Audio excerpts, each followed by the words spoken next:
எவ்வளவு பொறுமை! இன்னும் சிறிது காலம், இன்னும் சிறிது காலம் என்று கடந்து கொண்டே இருந்தது. ஆனால் எதுவும் மாறவில்லை. நகுலின் மிகப்பெரிய பலவீனம் என்னவென்றால் அவன் எந்தவொரு மோதலையும் தவிர்க்க விரும்பினான். மௌனமாக இருந்தால் பிரச்சினை அமைதியாகிவிடும் என்று அவன் நம்பினான். உண்மையில் அவனது மௌனம் ஒவ்வொரு முறையும் சரோஜையும் தனுஸ்ரீயையும் இன்னும் தைரியமாக மாற்றியது. சரோஜ் அண்டை வீட்டாரிடம் இந்த வீட்டை நகுல் தன் உழைப்பால் கட்டினான் என்று சொல்வார். சில சமயங்களில் அவர் கதையில் தனது பங்களிப்பையும் சேர்த்துக் கொள்வார். யாரிடமாவது தன் நகைகளை விற்று முதல் மாடியை கட்டினேன் என்பார். வேறு யாரிடமாவது தேவேந்திராதான் கட்டுமான பணிகளை முழுமையாக கவனித்துக் கொண்டான் என்று உரிமை கோருவார். இஷானி அருகிலேயே அமர்ந்து இதையெல்லாம் கேட்டுக்கொண்டிருப்பாள். ஒருமுறை அவள் நகுலிடம், நீ ஏன் அம்மாவிடம் உண்மையைச் சொல்லக்கூடாது என்று கேட்டாள். அதற்கு நகுல், இத்தனை ஆண்டுகளுக்குப் பிறகு சொல்வதால் என்ன பயன்? அவர்களுக்கு வருத்தமாக இருக்கும். மேலும் இது நமது வீடுதானே என்று பதிலளித்தான். நமது வீடா அல்லது என்னுடையதா என்ற அந்த கேள்விக்கு நகுல் அவளை நீண்ட நேரம் பார்த்தான். திருமணத்திற்குப் பிறகு உன்னுடையது என்னுடையது என்று தனித்தனி இருக்கிறதா என்ன என்றான். அப்போது இஷானி மௌனமாகிவிட்டாள். அந்த நேரத்தில் அது அன்பினால் சொல்லப்பட்டதாக அவளுக்கு தோன்றியது. ஆனால் தனி என்பது என்ன என்பதை பிறகுதான் அவள் புரிந்து கொண்டாள். விதிகள் அவளது சொத்து மற்றும் வருமானத்திற்கு மட்டும்தானா? சரோஜின் நகைகள், தனுஸ்ரீயின் செலவுகள் மற்றும் தேவேந்திராவின் வியாபாரம் போன்றவற்றில் ஒருபோதும் அவளுக்கு எந்த அதிகாரமும் வழங்கப்படவில்லை. தேவேந்திரா குடும்பத்தில் மிகவும் செல்வாக்கு மிக்க நபர். முதலில் அரசாங்க ஒப்பந்தங்களை எடுக்க முயன்றான். பிறகு துணிக்கடை வைத்தான். இறுதியில் ராவு அருகே திருமணங்கள் மற்றும் விழாக்களுக்கு அலங்காரம் செய்யும் தொழிலை தொடங்கினான். ஒவ்வொரு புதிய தொழிலின் போதும் அவன் பெரிய கனவுகளை காட்டுவான். 6 மாதங்களில் முதலீடு இரட்டிப்பாகும் என்பான். சில மாதங்களுக்குப் பிறகு நஷ்டம் என்று பேசுவான். நகுல் அடிக்கடி அவனுக்கு உதவி செய்வான். எப்போதாவது 50,000, எப்போதாவது 1,00,000. அண்ணன் கஷ்டத்தில் இருக்கிறார், குடும்பமாக இருக்கும் நாம் அவருக்கு உதவ வேண்டும் என்பது கடமை என்று நகுல் இஷானியிடம் கூறுவான். ஒருமுறை இஷானி, தேவேந்திரா அண்ணன் வாங்கிய பழைய பணத்தை திருப்பித் தந்துவிட்டாரா என்று கேட்டாள். நகுல் எரிச்சலுடன், எல்லாவற்றிற்கும் கணக்கு பார்த்து கொண்டிருக்க முடியாது. அவர் என் உடன்பிறந்த சகோதரர் என்று கூறினான். அப்போது இஷானி விவாதத்தை நிறுத்திவிட்டாள். ஆனால் குடும்பத்தின் பொருளாதார நடவடிக்கைகள் குறித்து அவளுக்குள் சந்தேகம் எழுந்தது. இப்போது அபீருக்கு காய்ச்சல் வந்த அந்த இரவு இத்தனை நீண்ட நாட்களாக நடந்த நிகழ்வுகளின் எல்லையாக இருந்தது. அடுத்த நாள் காலை சரோஜ் அவளிடம் பேசவே இல்லை. அவள் சமையலறைக்கு சென்றபோது கேஸ் அடுப்பு அருகே காலியான பாத்திரம் இருந்தது. சரோஜ் வேண்டுமென்றே டீ போடவில்லை. தனுஸ்ரீ ஆன்லைனில் ஆர்டர் செய்த காலை உணவை தனக்கும் அம்மாவுக்கும் மட்டும் வைத்துக் கொண்டாள். இஷானியையோ அபீரையோ ஒரு பொருட்டாகவே மதிக்கவில்லை. நகுல் தயாராகி கீழே வந்தான். அவன் இஷானியிடம், நேற்று இரவு சொன்னதை திரும்பப் பெற்றுக்கொள் என்றான். எதை என்று அவள் கேட்டாள். வீட்டை விட்டு வெளியேற சொன்ன விஷயம். யோசித்துப் பார்த்தே சொல்கிறேன். நீ அம்மாவையும் தனுவையும் எங்கும் அனுப்ப முடியாது. அபீருக்கு மருந்து அளந்து கொண்டிருந்த இஷானி, ஏன் முடியாது என்று கேட்டாள். நகுல் குரலை குறைத்துக் கொண்டு, ஏனென்றால் அவர்கள் என் குடும்பம், நீயும் என் குடும்பம்தான் என்றான். ஆனால் மனைவி என்பதற்காக நீ என்னை என் தாயிடமிருந்து பிரித்துவிட முடியாது. இஷானி முதல் முறையாக ஒன்றை உணர்ந்தாள். பல ஆண்டுகளாக அவளுக்கும் நகுலுக்கும் இடையே நடந்த ஒவ்வொரு பேச்சும் மீண்டும் மீண்டும் ஒரே இடத்திற்கே வந்து நின்றது. அவள் மரியாதையை பற்றி பேசினாள். நகுல் அதை தன் தாயிடமிருந்து அவளை பிரிக்க முயலும் முயற்சி என்றான். அவள் பொருளாதார வரம்புகளை பற்றி பேசினாள். நகுல் அதை சுயநலம் என்றான். அவள் சோர்வை பற்றி பேசினாள். அவன் குடும்பத்தை வழிநடத்தும் பொறுப்பு என்றான். நான் உன்னை யாரிடமிருந்தும் பிரிக்கவில்லை என்றாள் அவள். நான் எனக்கும் என் குழந்தைக்கும் உரிய மரியாதையை மட்டுமே கேட்கிறேன். நகுல் ஒரு பெருமூச்சு விட்டான். இப்போது அலுவலகத்திற்கு செல்ல நேரமாகிவிட்டது. மாலையில் பேசுவோம். தயவு செய்து அம்மாவிடம் மன்னிப்பு கேட்டுவிடு. அவர்களுக்கு இரவு முழுவதும் தூக்கமே வரவில்லை. அபீரின் உடல்நிலையை பற்றி கேட்டாயா? நகுல் தன் மகனை பார்த்தான். அபீர் சோபாவில் போர்வையை போர்த்திக் கொண்டு கார்ட்டூன் பார்த்து கொண்டிருந்தான். இப்போது நன்றாகத்தான் தெரிகிறது என்று சொல்லிவிட்டு அவன் கிளம்பிச் சென்றான். இஷானி அன்று அலுவலகத்திற்கு விடுமுறை எடுத்தாள். அபீர் தூங்கிய பிறகு அவள் உணவு மேசையில் தனியாக அமர்ந்திருந்தாள். கடந்த பல ஆண்டுகளில் நடந்த சம்பவங்கள் ஒவ்வொன்றாக அவளுக்கு தெளிவாக தெரிந்தன.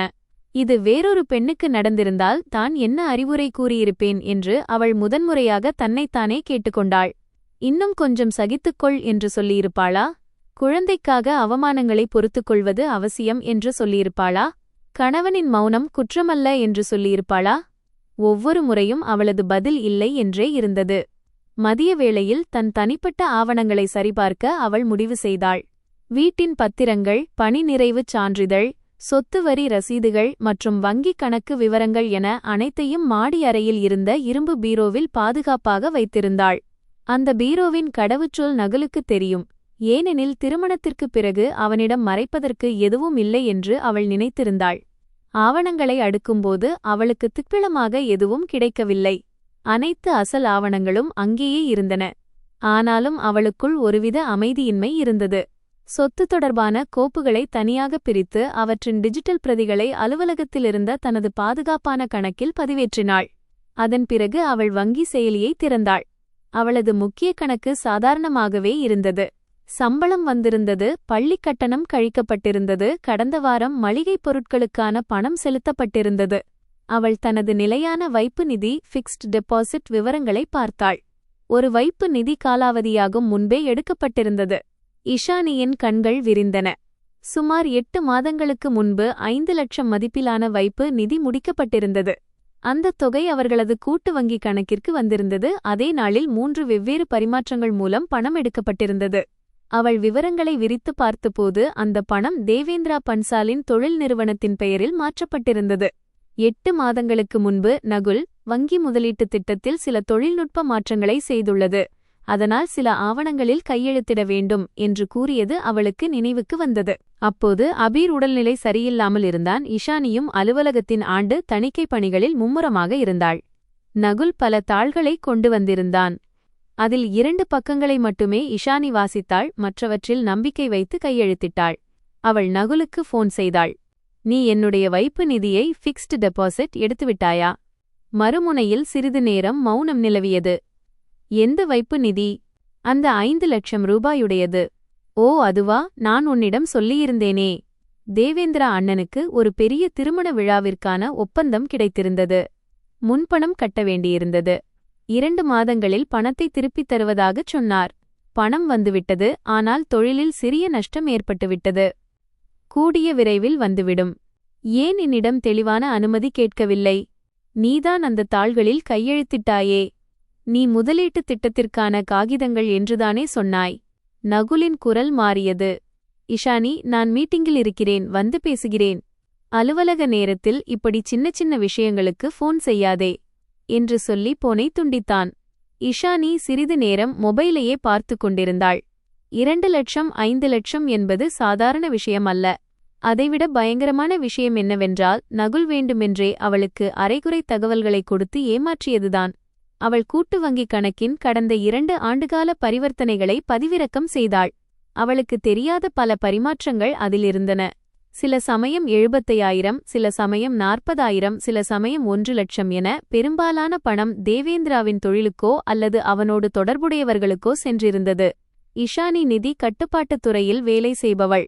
ஒரு சந்தேகத்திற்குரிய பரிமாற்றம் எப்போதுமே தனியாக இருப்பதில்லை. அதற்கு பின்னால் ஒரு பெரிய முறைகேடு ஒளிந்திருக்கும் என்பது அவளுக்கு தெரியும். தனது தனிப்பட்ட கடன் வரலாற்றை சரிபார்க்க அவள் ஒரு தளத்தை திறந்தாள். அடையாள சரிபார்ப்பை முடிக்கும்போது அவளது கைகள் குளிர்ச்சியடைந்தன. தன் வாழ்வின் மீதமுள்ள அடித்தளத்தையே தகர்க்கக்கூடிய ஒரு உண்மையை நோக்கித்தான் செல்வதாக அவளுக்குத் தோன்றியது. அறிக்கை திறக்க சில நொடிகள் ஆனது. அவளது பெயரில் புதிய தனிநபர் கடன் எதுவும் இல்லை. வீட்டுக் கடன் பல ஆண்டுகளுக்கு முன்பே முடிந்துவிட்டது. 2 கிரெடிட் கார்டுகள் வழக்கமான நிலையில் இருந்தன. இஷானி பெருமூச்சு விட்டாள். ஆனால் திரையின் கீழே ஒரு புதிய தகவல் தெரிந்தது. வணிகக் கடன், தனிநபர் பிணையாளர், கரண்டர், அனுமதிக்கப்பட்ட தொகை 48 லட்சம். கடன் வழங்கிய நிறுவனத்தின் பெயர் தேவேந்திராவின் நிறுவனத்தோடு தொடர்புடையது. அனுமதிக்கப்பட்ட தொகை 48 லட்சம். கணக்கின் நிலை சிறப்பு கண்காணிப்பில் இருந்தது. தவணைகள் நிலுவையில் இருந்தன. பிணையாளர் பெயரின் முன்னால் இஷானி பன்சால் என்று எழுதப்பட்டிருந்தது. அவள் நாற்காலியில் நிமிர்ந்து அமர்ந்தாள். இது ஒரு தொழில்நுட்பத் தவறு என்று அவள் நினைத்தாள். மீண்டும் அறிக்கையை பதிவிறக்கம் செய்தாள். அதே தகவல் அங்கிருந்தது. அவள் ஒருபோதும் எந்த வணிகக் கடனுக்கும் பிணையாளராக இருந்ததில்லை. உடனடியாக சம்பந்தப்பட்ட நிதி நிறுவனத்தின் வாடிக்கையாளர் சேவை மையத்திற்கு ஃபோன் செய்தாள். அடையாள சரிபார்ப்பிற்குப் பிறகு அந்த அதிகாரி அந்த கடன் சுமார் 11 மாதங்களுக்கு முன்பு வழங்கப்பட்டதாக கூறினார். பிணையாளராக அவளது பான் கார்டு, ஆதார் ரிடாக்டட் நகல், வங்கி விவரங்கள் மற்றும் டிஜிட்டல் சம்மதம் ஆகியவை பதிவு செய்யப்பட்டிருந்தன. டிஜிட்டல் சம்மதம் எப்படி வழங்கப்பட்டது என்று இஷானி கேட்டாள். பதிவு செய்யப்பட்ட மொபைல் எண்ணிற்கு அனுப்பப்பட்ட ஓடிபி மூலம் என்று அந்த அதிகாரி கூறினார். எந்த மொபைல் எண்ணிற்கு என்று கேட்டதற்கு பாதுகாப்பு காரணங்களுக்காக அதிகாரி முழு எண்ணையும் சொல்லவில்லை. கடைசி 4 இலக்கங்களை மட்டும் சொன்னார். அவை இஷானியின் எண்ணுடையவை. அபீருக்கு வாந்தி எடுத்துக்கொண்டிருந்த அந்த இரவு நகுல் அவளிடம் போன் கேட்டது அவளுக்கு நினைவுக்கு வந்தது. காப்பீட்டு நிறுவனத்திலிருந்து சரிபார்ப்பு குறியீடு, வெரிஃபிகேஷன் கோட் வரும் என்று அவன் சொல்லியிருந்தான். இஷானி குழந்தையை சமாளித்துக் கொண்டிருந்ததால் எதையும் படிக்காமல் அந்த அவனிடம் சொல்லிவிட்டாள். எனக்கு இந்த கடன் விண்ணப்பத்தின் நகல் வேண்டும் என்று அவள் கூறினாள். அதிகாரி முறைப்படியான கோரிக்கைக்குப் பிறகு ஆவணங்களை மின்னஞ்சல் வழியாக அனுப்ப முடியும் என்றார். ஆனால் கடன் தவணை செலுத்த தவறினால் பிணையாளரும் பொறுப்பேற்க வேண்டியிருக்கும் என்று எச்சரித்தார். அழைப்பு முடிந்து சில நிமிடங்களிலேயே இஷானியின் மின்னஞ்சலுக்கு ஒரு தானியங்கி தகவல் வந்தது. அதன் தலைப்பு நிலுவையில் உள்ள வணிகக் கடன் தொடர்பாக பிணையாளருக்கான இறுதி எச்சரிக்கை என்று இருந்தது. அவள் அந்த செய்தியை திறந்தாள். 30 நாட்களுக்குள் நிலுவைத் தொகை செலுத்தப்படவில்லை எனில் கடன் வழங்கிய நிறுவனம் பிணையாளர் மீது மீட்பு நடவடிக்கைகளை தொடங்கும் என்று அதில் இருந்தது. இஷானி அந்த திரையையே பார்த்து கொண்டிருந்தாள். கீழே வரவேற்பறையில் சரோஜும் தனுஸ்ரீயும் இஷானியின் கோபம் சீக்கிரம் தணிந்துவிடும் என்றும் மாலைக்குள் மன்னிப்பு கேட்டுவிட்டு சமையலறைக்கு திரும்பிவிடுவாள் என்றும் பேசிக் கொண்டிருந்தனர். ஆனால் அந்த தருணத்தில் இஷானிக்குள் ஏதோ ஒன்று நிரந்தரமாக மாறிவிட்டது. இது இப்போது வெறும் அவமானம், வீட்டு வேலைகள் அல்லது மாமியார் மருமகள் சண்டையை பற்றியது மட்டுமல்ல.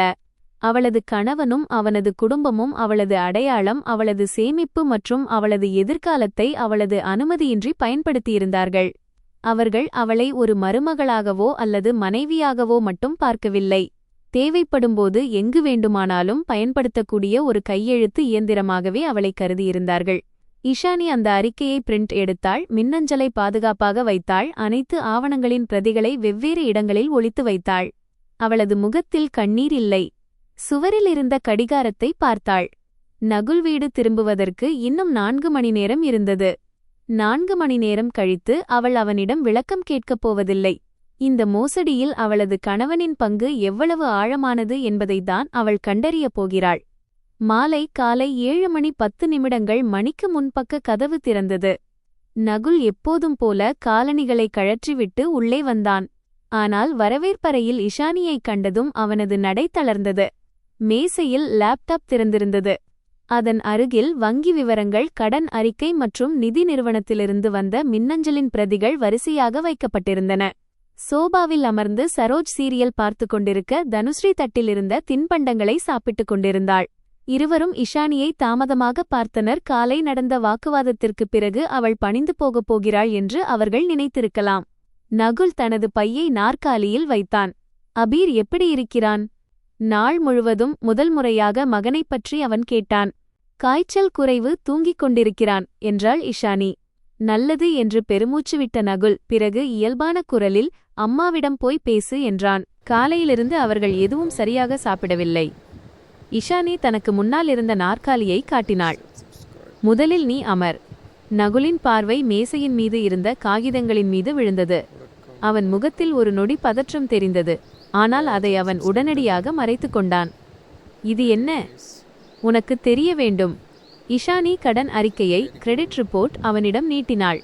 48 லட்சம் வணிக கடன், தேவேந்திரா அண்ணனின் நிறுவனத்தின் பெயரில், பிணையாளராக கரண்டர் என் பெயர், என் பான் கார்டு, ஆதார் ரிடாக்டட் நகல், வங்கி விவரங்கள் மற்றும் என் மொபைலுக்கு வந்த ஓடிபியின் பயன்பாடு.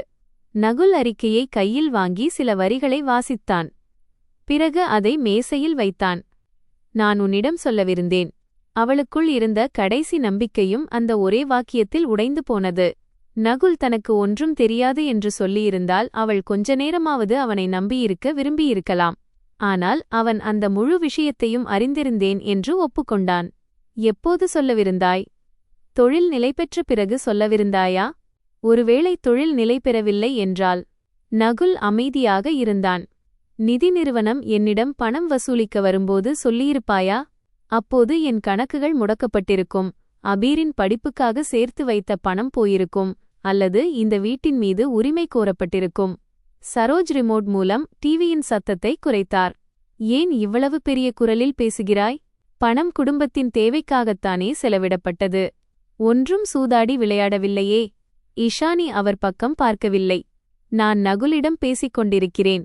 சரோஜின் முகம் கோபத்தில் சிவந்தது. பார்த்தாயா நகுல், இனி நான் பேசுவதற்கு கூட அனுமதி வாங்க வேண்டுமோ?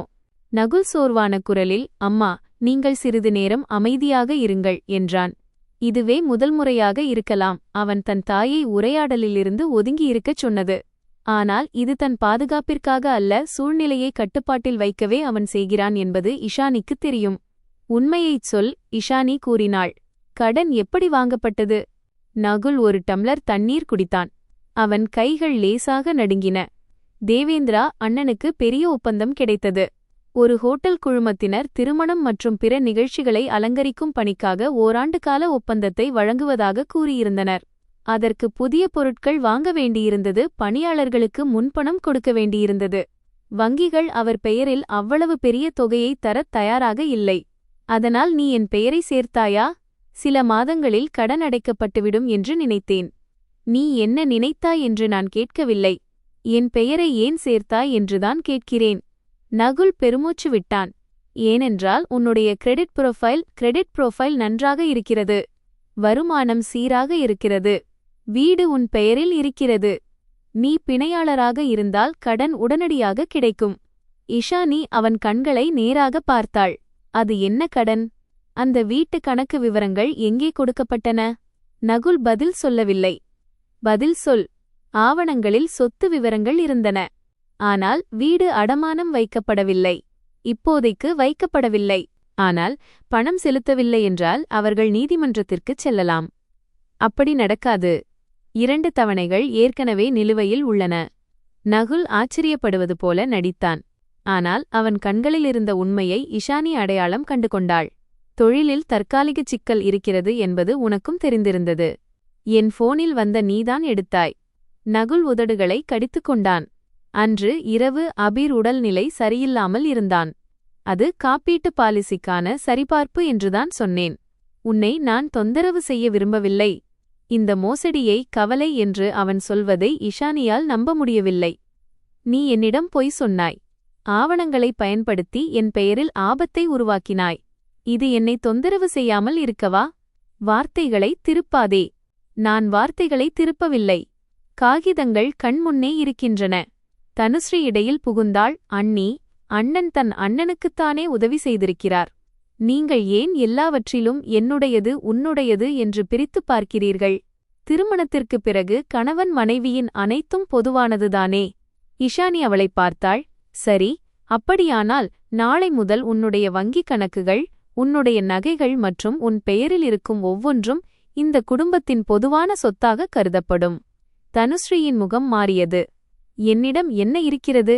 இருந்தாலும் அனுமதி இல்லாமல் யாராவது உன் ஆவணங்களை பயன்படுத்தினால் உனக்கு தொந்தரவு இருக்காதா? எனக்கு என் குடும்பத்தின் மீது நம்பிக்கை இருக்கிறது. எனக்கும் இருந்தது. அறைக்குள் அமைதி நிலவியது. சரோஜ் நாற்காலியை விட்டு எழுந்து இஷானியின் முன்னால் வந்து நின்றார். இந்த வீட்டிற்கு வந்து 8 ஆண்டுகள் ஆகிவிட்டன. ஆனாலும் இன்னும் உன் மனதில் எங்களுக்காக அந்நியத்தன்மைதான் இருக்கிறது. தேவேந்திரா உனக்கு என்ன தீமை செய்தான்? அவன் நகுலின் அண்ணன். அண்ணனுக்கு சங்கடம் வரும்போது தம்பி உதவ வேண்டாமா? இஷானி அமைதியான குரலில் கூறினாள். உதவி தனது சொந்த உழைப்பிலிருந்து செய்யப்பட வேண்டும். ஒருவரின் அடையாளத்தை திருடியல்ல. திருட்டா? நீ அவனுடைய மனைவியாக இருப்பது என்னுடைய கையெழுத்து, என் பான் கார்டு அல்லது என் OTP-ஐ பயன்படுத்தும் உரிமையை யாருக்கும் தந்துவிடாது. சரோஜ் ஏளனமாகச் சொன்னார். இவ்வளவு சட்டம் தெரிந்தவள் என்றால் நீதிமன்றத்திற்குச் செல். இஷானி முதல் முறையாக அவர் கண்களை நேராக பார்த்தாள். தேவைப்பட்டால் செல்வேன். சரோஜின் முகத்திலிருந்து சிரிப்பு மறைந்தது. நகுல் உடனே எழுந்து நின்றான். விஷயத்தை இவ்வளவு தூரம் கொண்டு செல்ல வேண்டாம். நான் தேவேந்திரா அண்ணனிடம் பேசுகிறேன். அவர் சில தொகையை செலுத்துவார். மீதியை நான் பார்த்துக்கொள்கிறேன். பணத்தை திரட்ட வழி செய்கிறேன். என்னுடைய வைப்பு நிதியைச் செய்ததைப் போலவா? நகுல் பார்வையை தாழ்த்திக் கொண்டான். அந்த 5 லட்சத்தைத் தவிர இன்னும் எவ்வளவு பணம் எடுத்திருக்கிறாய் நகுல்? உண்மையைச் சொல். சுமார் 7 லட்சம். எங்கிருந்து? கூட்டு வங்கிக் கணக்கு மற்றும் சில தனிப்பட்ட சேமிப்பிலிருந்து. உன்னுடைய சேமிப்பா அல்லது நம்முடையதா? நகுல் பதில் சொல்வதற்கு பதிலாக, கணக்கு பார்த்து என்ன கிடைக்கப் போகிறது? பணம் திரும்ப வந்துவிடும் என்றான். இஷானி மேசையிலிருந்து ஒரு காகிதத்தை எடுத்தாள். அதில் கடந்த 2 ஆண்டுகளாக நடந்த பணப்பரிமாற்றங்கள் குறிக்கப்பட்டிருந்தன. 14 லட்சம். இது நேரடியாக அனுப்பப்பட்ட தொகை மட்டுமே. இதில் ரொக்கம், கிரெடிட் கார்டு செலவுகள் மற்றும் இதர பரிவர்த்தனைகள் அடங்கும். என்னுடைய பெயரை பயன்படுத்தி செய்த விஷயத்தில் நான் தவறு செய்கிறேனா? நகுல் எதுவும் சொல்லவில்லை. இஷானி எல்லா ஆவணங்களையும் மீண்டும் கோப்பில் வைத்தாள். நாளை எனக்கு இந்த கடன் விண்ணப்பத்தின் முழு நகலும் வேண்டும். தேவேந்திரா அண்ணனின் தொழில் கணக்கு விவரங்கள் வேண்டும். மேலும் என்னுடைய அனுமதியின்றி என்னுடைய ஆவணங்கள் பயன்படுத்தப்பட்டதை நீ எழுத்துப்பூர்வமாக ஒப்புக்கொள்ள வேண்டும். சரோஜ் கத்தினார். உன் கணவனிடமே நீ எழுதி வாங்கப் போகிறாயா? அவனை நீ குற்றவாளியாக்க பார்க்கிறாயா? குற்றம் செய்தது யார்? அதை நான் முடிவு செய்யவில்லை. ஆவணங்கள் முடிவு செய்யும். நகுல், அவளுக்குப் புரியவை. வேலைக்குச் சென்று சென்று இவளது மூளை கெட்டுப் போய்விட்டது. நகுல் இஷானியின் கையை பிடிக்க முயன்றான். ஆனால் அவள் தன் கையை விலக்கிக் கொண்டாள். நாம் மாடிக்குச் சென்று பேசலாம். குடும்பத்தின் பெயரால் நடந்த விஷயம் குடும்பத்தின் முன்னால்தான் பேசப்படும். நகுலின் பொறுமை சிதையத் தொடங்கியது. நீ என்னதான் எதிர்பார்க்கிறாய்? உண்மையை. நான் உண்மையைச் சொல்லிவிட்டேன். இல்லை, காகிதங்கள் மூலம் பிடிபட்ட விஷயத்தை மட்டுமே நீ ஒப்புக்கொண்டாய். இஷானி கோப்பை எடுத்துக்கொண்டு அறைக்குச் சென்றாள். பின்னாலிருந்து சரோஜின் குரல் கேட்டது. நீ மிகவும் வருந்துவாய். குடும்பத்தை உடைக்கும் பெண் ஒருபோதும் மகிழ்ச்சியாக இருக்க மாட்டாள். இஷானி தன் நடையை நிறுத்தவில்லை. அடுத்த நாள் அலுவலகம் செல்வதற்கு முன் தன் மொபைல், மின்னஞ்சல் மற்றும் வங்கிக் கடவுச்சொற்களை மாற்றினாள். ஆவணங்கள் வைத்திருந்த பீரோவின் பூட்டையும் மாற்றினாள். அசல் ஆவணங்களை ஒரு பாதுகாப்பான வங்கி லாக்கரில் வைத்தாள். இதைப்பற்றி அவள் நகுலிடம் சொல்லவில்லை. விஜயநகர் அலுவலகத்தில் அவளது கவனம் வேலையில் இருக்கவில்லை. கணக்குகளை சரிபார்க்கும் பக்கம் திறந்திருந்தாலும் ஒவ்வொரு எண்ணும் அவள் வீட்டின் புதிய குழப்பங்களையே நினைவுபடுத்தின. மதியம் நிதி நிறுவனத்திடமிருந்து கடன் விண்ணப்பத்தின் ஸ்கேன் நகல் வந்தது. இஷானி ஒவ்வொரு பக்கத்தையும் கவனமாக வாசித்தாள். அவள் பெயருக்கு கீழே டிஜிட்டல் கையொப்பம் இருந்தது. அடையாளச் சான்றாக அவளது சம்பளச் சீட்டுகள் இணைக்கப்பட்டிருந்தன. வங்கி விவரங்களுடன் வீட்டின் பத்திர நகலும் இணைக்கப்பட்டிருந்தது. அந்த பத்திர நகல் அவள் பீரோவில் வைத்திருந்த அதே நகல். தன் அடையாள ஆவணங்களை யாரோ அவ்வளவு எளிதில் திருடவில்லை. மாறாக அவளது பொருளாதாரத் திறனை முழுமையாக கைப்பற்ற திட்டமிட்டுத்தான் யாரோ இதை செய்திருக்கிறார்கள் என்பது புரிந்தது. விண்ணப்பத்தில் பிணையாளர் வணிக அபாயத்தை புரிந்துகொண்டு தனது விருப்பத்துடன் சம்மதம் தெரிவித்துள்ளார் என்ற அறிவிப்பும் இருந்தது. இஷானி அந்த வரியை மீண்டும் மீண்டும் வாசித்தாள், தனது விருப்பத்துடன். தன் மகன் வாந்தியெடுத்த அந்த இரவில் தன் கணவன் அவளிடம் ஓடிபி கேட்டான். அந்த ஒரே ஒரு எண் இப்போது விருப்பத்துடன் என்று மாற்றப்பட்டிருந்தது.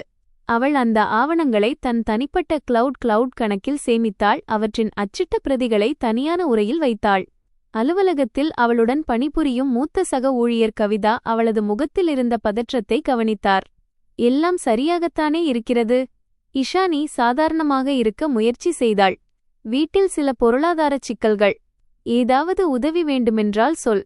இஷானி நன்றி கூறினாள். ஆனால் விவரங்களைச் சொல்லவில்லை. முழு விவரங்களும் தெரியாமல் இதை பற்றி யாரிடமும் விவாதிக்க அவள் விரும்பவில்லை. மாலை அவள் வீட்டிற்கு வந்தபோது வரவேற்பறையில் தேவேந்திரா அமர்ந்திருந்ததைக் கண்டாள். அவன் உடல் பருமனாக இருந்தது. அவன் தலைமுடி நரைக்கத் தொடங்கியிருந்தது. விரல்களில் 2 தடிமனான மோதிரங்கள் இருந்தன. எல்லாமே வெற்றிகரமாக நடப்பது போலவும் சில நாட்களுக்கான தற்காலிக தடை மட்டுமே இருப்பது போலவும் அவன் மிகுந்த தன்னம்பிக்கையுடன் பேசினான். சரோஜ் அவனுக்கு முன்னால் இனிப்புகளையும் பக்கோடாக்களையும் வைத்திருந்தார். தனுஸ்ரீ அருகில் அமர்ந்து அவனது புதிய திட்டங்களை கேட்டுக்கொண்டிருந்தாள். இஷானி உள்ளே வந்ததும் தேவேந்திரா சிரித்தான். வா, நம்முடைய பெரிய அதிகாரி மருமகள் வந்துவிட்டாள். இஷானி பையை வைத்தாள். நான் உங்களிடம் பேச வேண்டும். எனக்கும் தான். ஒரு சிறிய கடன் விஷயத்திற்காக நீ கவலைப்படுவதாக நகுல் சொன்னான். 48 லட்சம் உங்களுக்கு சிறிய கடனா? தேவேந்திரா சிரித்தான். தொழிலில் இந்த தொகை சிறியதுதான். வேலைக்குச் செல்பவர்கள் எதையும் மாதச்சம்பள கண்ணோட்டத்திலேயே பார்ப்பார்கள். அதனால்தான் நீ பயப்படுகிறாய். 2 தவணைகள் கட்டப்படவில்லை, அவ்வளவுதான். வாடிக்கையாளரின் பணம் வர தாமதமாகிறது. எந்த வாடிக்கையாளர்? இவை அனைத்தும் தொழில் சார்ந்த விஷயங்கள். உனக்கு புரியாது. இஷானி கடன் விண்ணப்பத்தின் நகலை அவன் முன்னால் வைத்தாள். என்னுடைய சம்மதம் இதில் பொய்யாக காட்டப்பட்டிருக்கிறது என்பது எனக்கு புரியும் அளவு எனக்கு தெரியும். தேவேந்திராவின் முகம் இறுகியது. உனக்கு எந்த பிரச்சினையும் இருக்காது என்று நகுல் சொன்னான். நகுலுக்கு என் சார்பாக முடிவெடுக்கும் அதிகாரம் கொடுத்தது யார்? அவன் உன்னுடைய கணவன். அதனால் உன் பெயரில் எதை வேண்டுமானாலும் செய்யலாம். தேவேந்திரா நாற்காலியில் சாய்ந்து கொண்டான். பாரு இஷானி, உணர்ச்சிவசப்பட்டு பேசாதே. உனக்கு எந்த நஷ்டமும் ஏற்படாது. தொழில் சூடு பிடித்தால் அடுத்த ஆண்டிற்குள் கடனில் பெரும்பகுதி அடைக்கப்பட்டுவிடும். தொழில் சூடு பிடிக்கவில்லை என்றால் பிடிக்கும். கணக்குகளை காட்டு. தேவேந்திராவின் புன்னகை மறைந்தது. நீ என்னிடம் கணக்கு கேட்கிறாயா? எந்த கடனுக்கு நான் பொறுப்பாளியாக இருக்க முடியுமோ அதன் கணக்கைத்தான் கேட்கிறேன். சரோஜ் சொன்னார். தேவேந்திரா, இவள் சொல்வதை பெரிதாக எடுத்துக்கொள்ளாதே. நேற்று முதல் இவள் தலை சூடாக இருக்கிறது. இஷானி அவரை பார்த்தாள். இது தலைசூடு பற்றிய விஷயமல்ல. நான் எழுத்துப்பூர்வமான தகவலை கேட்கிறேன். தேவேந்திரா மேசையை தட்டினான். எந்த காகிதமும் கிடைக்காது. உனக்கு என்ன வேண்டுமோ செய்து கொள். நகுல் என் சகோதரன். அவன் தன் விருப்பத்தால்தான் உதவினான். என் பெயரை பயன்படுத்துவது அவனுடைய விருப்பத்தால்தான் நடக்க முடியும் என்று ஆகாது. நீ குடும்பத்தை நீதிமன்றத்திற்கு இழுக்கப் போகிறாயா? முதலில் என்னிடம் இன்னும் என்னவெல்லாம் மறைக்கப்பட்டிருக்கிறது என்பதை நான் தெரிந்து கொள்ள வேண்டும். தேவேந்திரா எழுந்து நின்றான். உனக்கு தலைக்கணம் அதிகம். உன் வேலை மற்றும் வீட்டை நினைவூட்டிக்கொள். வீடு என்பது பத்திரத்தில் பெயர் எழுதுவதால் மட்டும் சொந்தமாகிவிடாது. அதில் வசிப்பவர்களுக்கும் அதில் உரிமை உண்டு. இஷானி அமைதியான குரலில் கேட்டாள். இது எந்த சட்டத்தில் எழுதப்பட்டிருக்கிறது? அதன் நகலையும் மற்ற ஆவணங்களோடு சேர்த்து அனுப்பி வையுங்கள். தேவேந்திரா நகுலை பார்த்தான். உன் மனைவியைச் சமாளி.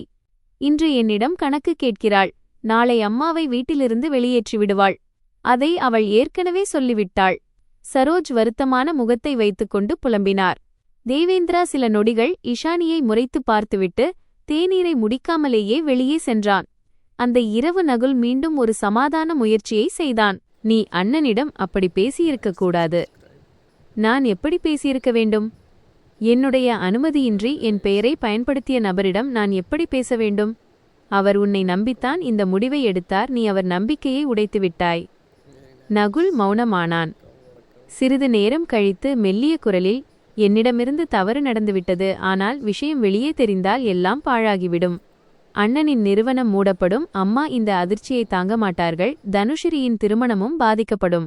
ஆனால் நான் அமைதியாக இருந்தால் நாம் இருவரும் சேர்ந்து இந்த கடனை அடைத்துவிடலாம். இஷானி அவனை அவநம்பிக்கையுடன் பார்த்தாள். நானும் நீயுமா?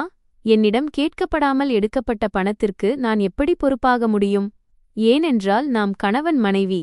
திருமணம் என்பது ஒரு கூட்டாண்மை என்று நகுல் நினைக்கவில்லை. மாறாக ஆபத்துகள் அனைத்தும் மனைவிக்கு என்றும் முடிவுகள் அனைத்தும் கணவனுக்கு என்றும் உள்ள ஒரு ஒப்பந்தம் போல அவன் செயல்பட்டது இஷானிக்கு தோன்றியது. நேற்று வரை தேவேந்திரா அண்ணன் அடைத்து விடுவார் என்று சொன்னாய். இன்று நாம் அடைப்போம் என்கிறாய். உண்மை எது? நகுல் பதில் சொல்லவில்லை. 2 நாட்களுக்குப் பிறகு பள்ளியிலிருந்து அபீரின் ஆண்டு கட்டணத்திற்கான குறுஞ்செய்தி வந்தது. புதிய வகுப்பிற்காக 1,30,000 ரூபாய் செலுத்த வேண்டியிருந்தது. இஷானி மாதங்களுக்கு முன்பே அந்த தொகையை தனி வங்கிக் கணக்கில் ஒதுக்கி வைத்திருந்தாள். வங்கிச் செயலியை திறந்தபோது அதில் வெறும் 15,000 ரூபாய் மட்டுமே இருந்தது. அவள் உடலில் மின்சாரம் பாய்ந்தது போன்ற உணர்வு ஏற்பட்டது. கடந்த வாரம் நகுலின் தனிப்பட்ட கணக்கிலிருந்து 1,20,000 ரூபாய் அனுப்பப்பட்டிருந்தது. அந்த பரிமாற்றம் கூட்டு வங்கி கணக்கின் வழியாக நடந்திருந்தது. இஷானி உடனடியாக நகுலுக்கு ஃபோன் செய்தாள். அபீரின் பள்ளிக்கட்டண பணம் எங்கே? எந்த பணம்? நீ கடந்த வாரம் எடுத்தாயே அந்த 1,20,000 ரூபாய். நகுல் சிறிது நேரம் மௌனமாக இருந்தான். அண்ணனின் நிறுவன பணியாளர்களுக்கு சம்பளம் வழங்க வேண்டியிருந்தது. இஷானியின் குரல் தொண்டையில் அடைத்தது. அது அபீரின் படிப்பிற்காக சேர்த்து வைத்த பணம். எனக்கு தெரியும். அடுத்த மாதம் எனக்கு போனஸ் வரும். அப்போது அதை சரிசெய்துவிடலாம். கட்டணம் செலுத்த இன்னும் 10 நாட்கள் மட்டுமே உள்ளன. பள்ளியில் கூடுதல் அவகாசம் கேட்டு பெற்றுக்கொள்ளலாம். உன் அண்ணனின் பணியாளர்களுக்கு சம்பளம் கொடுக்க உன்னுடைய சொந்த மகனின் படிப்பிற்கான பணத்தை எடுத்துவிட்டாயா? சூழ்நிலை மிகவும் மோசமாக இருந்தது. அலுவலகத்திற்கு வெளியே பணியாளர்கள் கூச்சலிட்டுக் கொண்டிருந்தனர். அவர் தனது தொழில் சார்ந்த பொருட்களை விற்றிருக்க வேண்டும். அவ்வளவு சீக்கிரம் வாங்குபவர் கிடைக்க மாட்டார்கள். என்னிடம் கேட்டிருக்கலாமே. நீ மறுத்துவிடுவாய் என்று எனக்குத் தெரியும். இந்த வாக்கியம் இஷானியை சுத்தியலால் அடித்தது போலிருந்தது. நகுல் அவளிடம் கேட்கத் தேவையில்லை என்று நினைத்தான். ஏனென்றால் பதில் இல்லை என்றுதான் இருக்கும் என்று அவனுக்கு முன்பே தெரியும். அவன் மனைவியின் சம்மதத்தை மறந்துவிடவில்லை. மாறாக வேண்டுமென்றே அதை தவிர்த்தான். இன்று சீக்கிரம் வீட்டிற்கு வா. ஏன்? ஏனென்றால் இனிமேல் என்னை தெரியாமல் பணத்தைப் பற்றி எந்த முடிவும் எடுக்கப்படாது. அலுவலகத்தில் அநாகரிகமாக நடந்து கொள்ளாதே. அநாகரிகத்தை நீங்கள் வீட்டில் செய்து கொண்டிருக்கிறீர்கள். நான் அதன் கணக்கை சரிசெய்கிறேன் என்று கூறி போனை துண்டித்தாள். மதியம் சரோஜிடமிருந்து போன் வந்தது. நீ நகுலிடம் என்னதான் சொன்னாய்? அவன் பாவம் கஷ்டப்படுகிறான். அபீரின் கட்டணப் பணத்தை அவன் தேவேந்திரா அண்ணனிடம் கொடுத்துவிட்டான். அதில் என்ன தப்பு? கட்டணத்தை 2 வாரம் கழித்தும் செலுத்தலாம். அங்கே பலரது வீட்டில் அடுப்பு எரியவில்லை. அது என் மகனின் படிப்பிற்கான பணம். தேவேந்திராவும் ஒரு தாயின் மகன்தானே. இஷானி கண்களை மூடிக்கொண்டாள். உங்களுக்கு உங்கள் எல்லா குழந்தைகளும் முக்கியம்.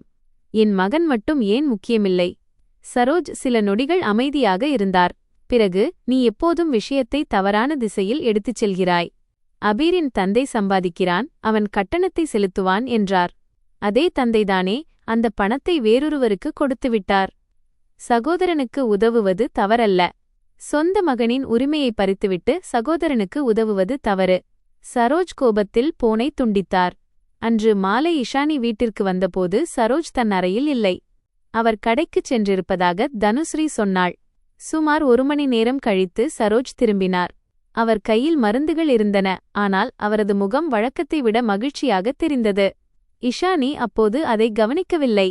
அடுத்த நாள் அலுவலகத்தில் இருந்தபோது தன் தாயின் பழைய நகைகள் அவளுக்கு நினைவுக்கு வந்தன. பெற்றோர் இறந்த பிறகு அவளது அத்தை சில நகைகளை பாதுகாத்து வைத்திருந்தார். திருமணத்தின் போது அந்த நகைகள் இஷானியிடம் கொடுக்கப்பட்டன. 2 தங்க வளையல்கள், ஒரு நீளமான மாலை, சிறிய கம்மல்கள் மற்றும் தாயின் மூக்குத்தி. இஷானி அதை ஒருபோதும் அணிந்ததில்லை, ஆனால் ஒரு நினைவாக பத்திரப்படுத்தி வைத்திருந்தாள். திருமணத்திற்கு பிறகு சரோஜ், வீட்டிற்கு அடிக்கடி வேலை செய்பவர்கள் வருகிறார்கள், அதனால் நகைகளை என் வங்கி லாக்கரில் வைத்துவிடு, பாதுகாப்பாக இருக்கும் என்று சொன்னார். இஷானி அவரை நம்பி அனைத்தையும் கொடுத்துவிட்டாள். அதற்கு அவளுக்கு தேவை ஏற்படாததால் அவள் அதை திரும்பக் கேட்கவில்லை. இப்போது திடீரென அவளுக்குள் ஒரு பாதுகாப்பின்மை உணர்வு ஏற்பட்டது. மாலை அவள் சரோஜிடம், அம்மா, என்னுடைய திருமண நகைகள் வேண்டும் என்றாள். சரோஜ் ஒரு கணம் அவளை பார்த்தார். திடீரென்று எதற்கு?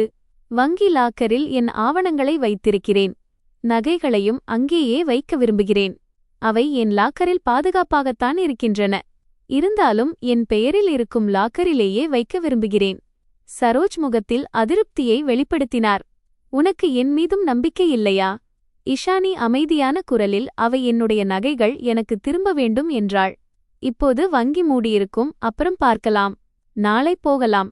நாளை எனக்கு கோவிலுக்குச் செல்ல வேண்டும். மறுநாள் போகலாம். சாவி எங்கே வைத்தேன் என்று தெரியவில்லை. இஷானிக்கு உள்ளே ஒரு அபாயமணி ஒலித்தது. லாக்கர் சாவி எங்கே? தேட வேண்டும் என்று சொன்னேன் அல்லவா? அருகில் அமர்ந்திருந்த தனுஸ்ரீ தன் தாயை பார்த்தாள். பிறகு அவசரமாக பார்வையை மாற்றிக்கொண்டாள். அவள் பதற்றத்தை இஷானி கவனித்து விட்டாள். நகைகள் லாக்கரில் இல்லை இல்லையா? சரோஜ் உரத்த குரலில், நீ என் மீது திருட்டுப் பட்டம் சுமத்துகிறாயா என்றார். அது எங்கே இருக்கிறது என்றுதான் கேட்கிறேன். எங்கிருந்தாலும் அது பாதுகாப்பாகத்தான் இருக்கிறது. இவ்வளவு கணக்கு கேட்காதே. இஷானி நாற்காலியை விட்டு எழுந்தாள். நான் நாளை வங்கிக்குச் சென்று லாக்கரின் நிலையைச் சோதிப்பேன். சரோஜின் முகம் மாறியது. நில்.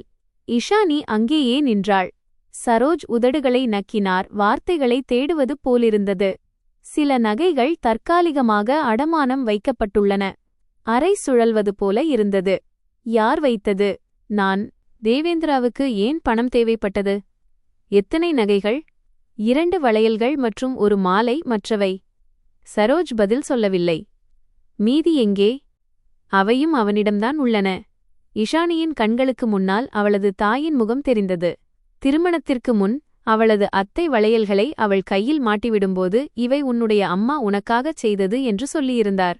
அவை வெறும் தங்கம் மட்டுமல்ல, சீக்கிரமே அவளை விட்டு பிரிந்து சென்ற அந்த வாழ்க்கையின் கடைசி தடயம் அவை. நீங்கள் ஏன் என்னிடம் கேட்கவில்லை? சரோஜ் தற்காப்புடன், வீட்டுச் சொத்து வீட்டு வேலைக்குத்தான் பயன்படும். என்ன தவறு?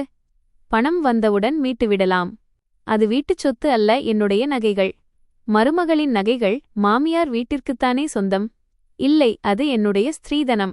இப்போது சட்டம் பேசாதே. இஷானியின் குரல் நடுங்கியது, ஆனால் அவள் தன்னை நிலைப்படுத்திக் கொண்டாள். ரசீது எங்கே? தேவேந்திராவிடம் இருக்கும். எந்த கடையில் அடகு வைத்தீர்கள்? பெயர் நினைவில்லை. எவ்வளவு பணம் கிடைத்தது? சுமார் 6 லட்சம். அந்த பணம் எங்கே? தொழிலில். இஷானி தனுஸ்ரீயை பார்த்தாள். உனக்கு தெரியுமா? தனுஸ்ரீ உடனே, எனக்கு எப்படி தெரியும் என்றாள். இப்போது அம்மாவை பார்த்து ஏன் பார்வையை திருப்பினாய்? நீங்கள் எல்லார் மீதும் சந்தேகம் கொள்கிறீர்கள். சரோஜ் தனுஸ்ரீயை அறையை விட்டு வெளியேறச் சொன்னார். பிறகு இஷானியிடம், இது அவ்வளவு பெரிய விஷயம் அல்ல. தேவேந்திரா சில மாதங்களில் மீட்டு விடுவான். அவனது 2 தவணைகள் நிலுவையில் உள்ளன. ஊழியர்களுக்கு சம்பளம் கொடுக்கவே அவனிடம் பணம் இல்லை. அவன் எங்கிருந்து பணத்தை திருப்பித் தருவான்? நீ ஏன் இவ்வளவு கசப்பாக பேசுகிறாய்? நான் உண்மையைத்தான் சொல்கிறேன். சரோஜ் கண்களில் கண்ணீருடன், என் மகனுக்காக நான் இதை செய்தேன். ஒரு தாய் தன் மகன் மூழ்கிப் போவதை பார்த்துக்கொண்டு சும்மா இருப்பாளா? இஷானியின் கண்களும் கலங்கின. என் தாயின் கடைசி நினைவகம் மூழ்கிப்போனால் உங்களுக்கு கவலை இல்லையா? சரோஜின் முகத்தில் ஒரு கணம் குற்ற உணர்ச்சி தெரிந்தது. ஆனால் அது உடனே கடினத்தன்மையாக மாறியது. உன் அம்மா இருந்திருந்தால் அவரும் குடும்பத்திற்கு உதவியிருப்பார். இஷானி முதல் முறையாக காட்டமான குரலில் சொன்னாள். என் அம்மா என் அனுமதியின்றி என் பொருளை எடுக்க மாட்டார். அதே சமயம் நகுல் வீட்டிற்கு வந்தான். சரோஜ் அழுதுகொண்டே அவனிடம் சென்று, தேவேந்திராவுக்கு உதவ இவளது நகைகளை சிறிது காலத்திற்கு அடகு வைத்தேன். அதற்கு இவள் என்னை திருடி என்று சொல்கிறாள் என்றார். நகுல் சோர்வான முகத்துடன் இஷானியை பார்த்தான். நீ அம்மாவை திருடி என்று சொன்னாயா? என் நகைகள் எங்கே என்றுதான் கேட்டேன். அம்மா அடகு வைத்ததை ஒத்துக்கொண்டார் அல்லவா? பிறகு ஏன் இதை பெரிதுபடுத்துகிறாய்? அதை மீட்டுவிடலாம். எப்போது? அண்ணனிடம் பணம் வரும்போது. அவன் தவணை கட்டுவதற்கே வழியில்லை. அவனிடம் எப்போது பணம் வரும்? நகுல் மௌனமானான். இந்த நகைகளைப் பற்றி உனக்கு தெரியுமா? அவன் கண்களில் இருந்த படபடப்பே அதற்கு போதுமான பதிலாக இருந்தது. உனக்கு தெரியும் என்று இஷானி கூறினாள். அம்மா எனக்கு பிறகுதான் சொன்னார். ஆனால் நீ என்னிடம் சொல்லவில்லை. நீ ஏற்கனவே மிகுந்த மன அழுத்தத்தில் இருந்தாய். இஷானி சிரித்தாள். அந்த சிரிப்பில் வலியை விட அவநம்பிக்கையே அதிகமாக இருந்தது. ஒவ்வொரு துரோகத்திற்கு பிறகும் என்னை தற்காக்கவே இதை செய்தாய் என்றுதான் சொல்கிறாய். நகுல் மெல்லிய குரலில், சத்தத்தை குறை, அபீர் கேட்டுவிடுவான் என்றான். அவனுடைய பணத்தை எடுக்கும்போது மட்டும் அவன் கேட்பான் என்று உனக்கு தோன்றவில்லையா? இரண்டையும் குழப்பாதே. எல்லாம் ஒன்றுடன் ஒன்று தொடர்புடையது. என் சேமிப்பு, என் அடையாளம், என் வீடு, என் நகைகள் மற்றும் இப்போது என் மகனின் கட்டணம். உங்களை பொறுத்தவரை இதில் எதுவுமே என்னுடையது இல்லை. சரோஜ் சொன்னார். நீ இந்த வீட்டில் வசிக்கிறாய், அதனால் உனக்கும் கடமை உண்டு. இஷானி அவரை பார்த்தாள். 8 ஆண்டுகளாக நான் என் கடமையை செய்து வருகிறேன்.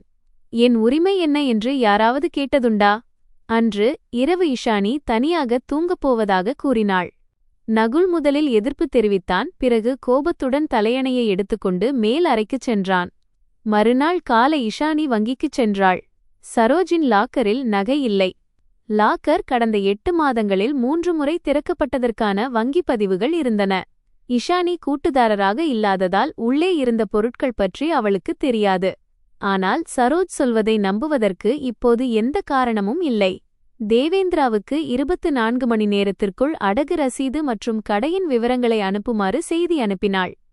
பதில் இல்லை. மதியம் ஒரு தெரியாத எண்ணிலிருந்து ஃபோன் வந்தது.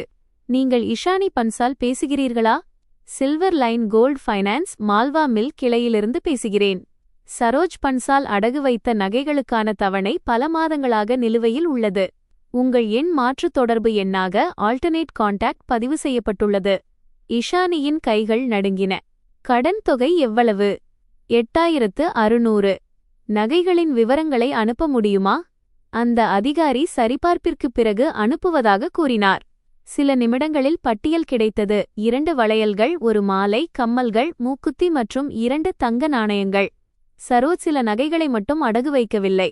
தாயின் நினைவாக அவள் வைத்திருந்த அனைத்தையும் அடகு வைத்திருந்தார். மாற்று தொடர்பு எண்களில் நகுல் மற்றும் தேவேந்திரா இருவரின் எண்களும் இருந்தன. அதாவது இது திடீரென நடந்ததல்ல. குடும்பத்தின் 3 பேருக்கும் இந்த முடிவு தெரியும். அன்று மாலை தனுஸ்ரீயின் அறையிலிருந்து சத்தம் கேட்டது. யாரோ ஒருவரிடம் போனில் விவாதித்துக் கொண்டிருந்தாள். சொன்னேனில்லையா, அடுத்த வாரம் பணம் வந்துவிடும். அடிக்கடி வீட்டிற்கு போன் செய்யாதே. இஷானி கதவருகே சென்றதும் தனுஸ்ரீ போனை துண்டித்தாள். யாருடைய போன்? என் நண்பருடையது. என்ன பணம்? தனுஸ்ரீ எரிச்சலடைந்தாள்.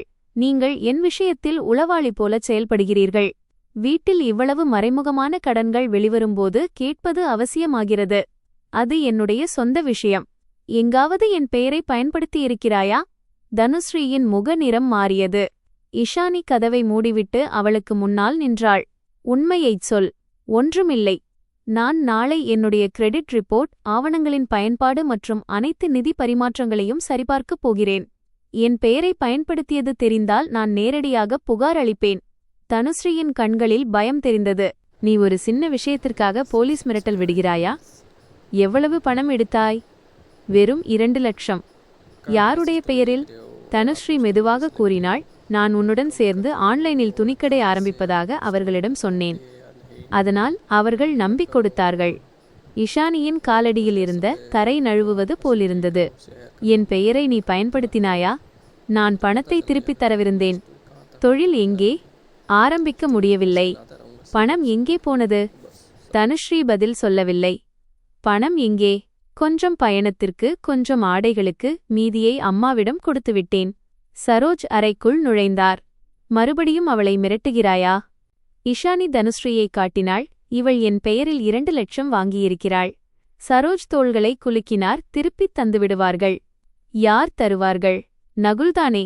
இஷானி முதன்முறையாக தெளிவாக உணர்ந்தாள். இந்த குடும்பத்தின் ஒவ்வொரு தவறுக்கும் இறுதி பதில் நகுல் அல்ல, அதுதான். நகுல் அவளது வருமானம் மற்றும் சொத்துக்களை நம்பி மற்றவர்களுக்கு உறுதியளித்தான். சரோஜ் மருமகள் எப்படியும் பணத்தை அடைத்து விடுவாள் என்று நம்பினார். தேவேந்திரா தன் தம்பி மனைவியை சமாதானப்படுத்தி விடுவான் என்று அறிந்திருந்தான். தனுஸ்ரீ அவ பெயருக்கு பயந்து இஷானி அமைதியாகிவிடுவாள் என்று உறுதியாக இருந்தாள். அவர்கள் தனித்தனி குற்றங்களை செய்யவில்லை. அவர்கள் அனைவரும் ஒரே கட்டமைப்பின் அங்கமாக இருந்தனர். அன்று இரவு அபீரை உறங்க வைத்த பிறகு இஷானி ஒரு புதிய நோட்டு புத்தகத்தை திறந்தாள். முதல் பக்கத்தில் தேதியை எழுதினாள். பிறகு ஒவ்வொரு சம்பவத்தையும் வரிசைப்படுத்தினாள். 48 லட்சம் கடன், 1,20,000 திருட்டு, 5 லட்சம் ரூபாய் வைப்பு நிதி, அபீரின் கல்விக் கட்டணம், 8,600 நகைக்கடன் மற்றும் தனுஸ்ரீ என் பெயரில் வாங்கிய 2 லட்சம். ஒவ்வொரு தொகையின் நேராகவும் அதற்கான ஆதாரங்களை எழுதினாள். மின்னஞ்சல், வங்கி விவரங்கள், குறுஞ்செய்திகள், தொலைபேசி அழைப்புகள் மற்றும் சாட்சிகள். பிறகு கீழே ஒரு வாக்கியத்தை எழுதினாள். இனி எந்தப் பேச்சும் ஆதாரமின்றி இருக்காது. அடுத்த நாள் காலை தீபாவளிக்கு முன்னதாக அலுவலகத்தில் போனஸ் அறிவிக்கப்பட்டது. இஷானிக்கு 1,80,000 ரூபாய் கிடைக்கவிருந்தது. அந்த தொகை கல்வி கட்டணம், நகைகள் தொடர்பான சட்ட நடவடிக்கைகள் மற்றும் வழக்கறிஞர் செலவுகளுக்கு போதுமானதாக இருக்கும்.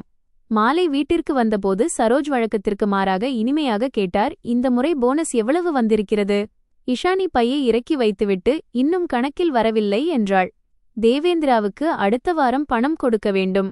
1.5-2 லட்சம் கிடைத்தால் பெரிய நிம்மதியாக இருக்கும். இஷானி சில நொடிகள் அவரை பார்த்தாள். ஏன் போனஸ் எங்கும் போகாது? சரோஜின் முகம் உடனே மாறியது.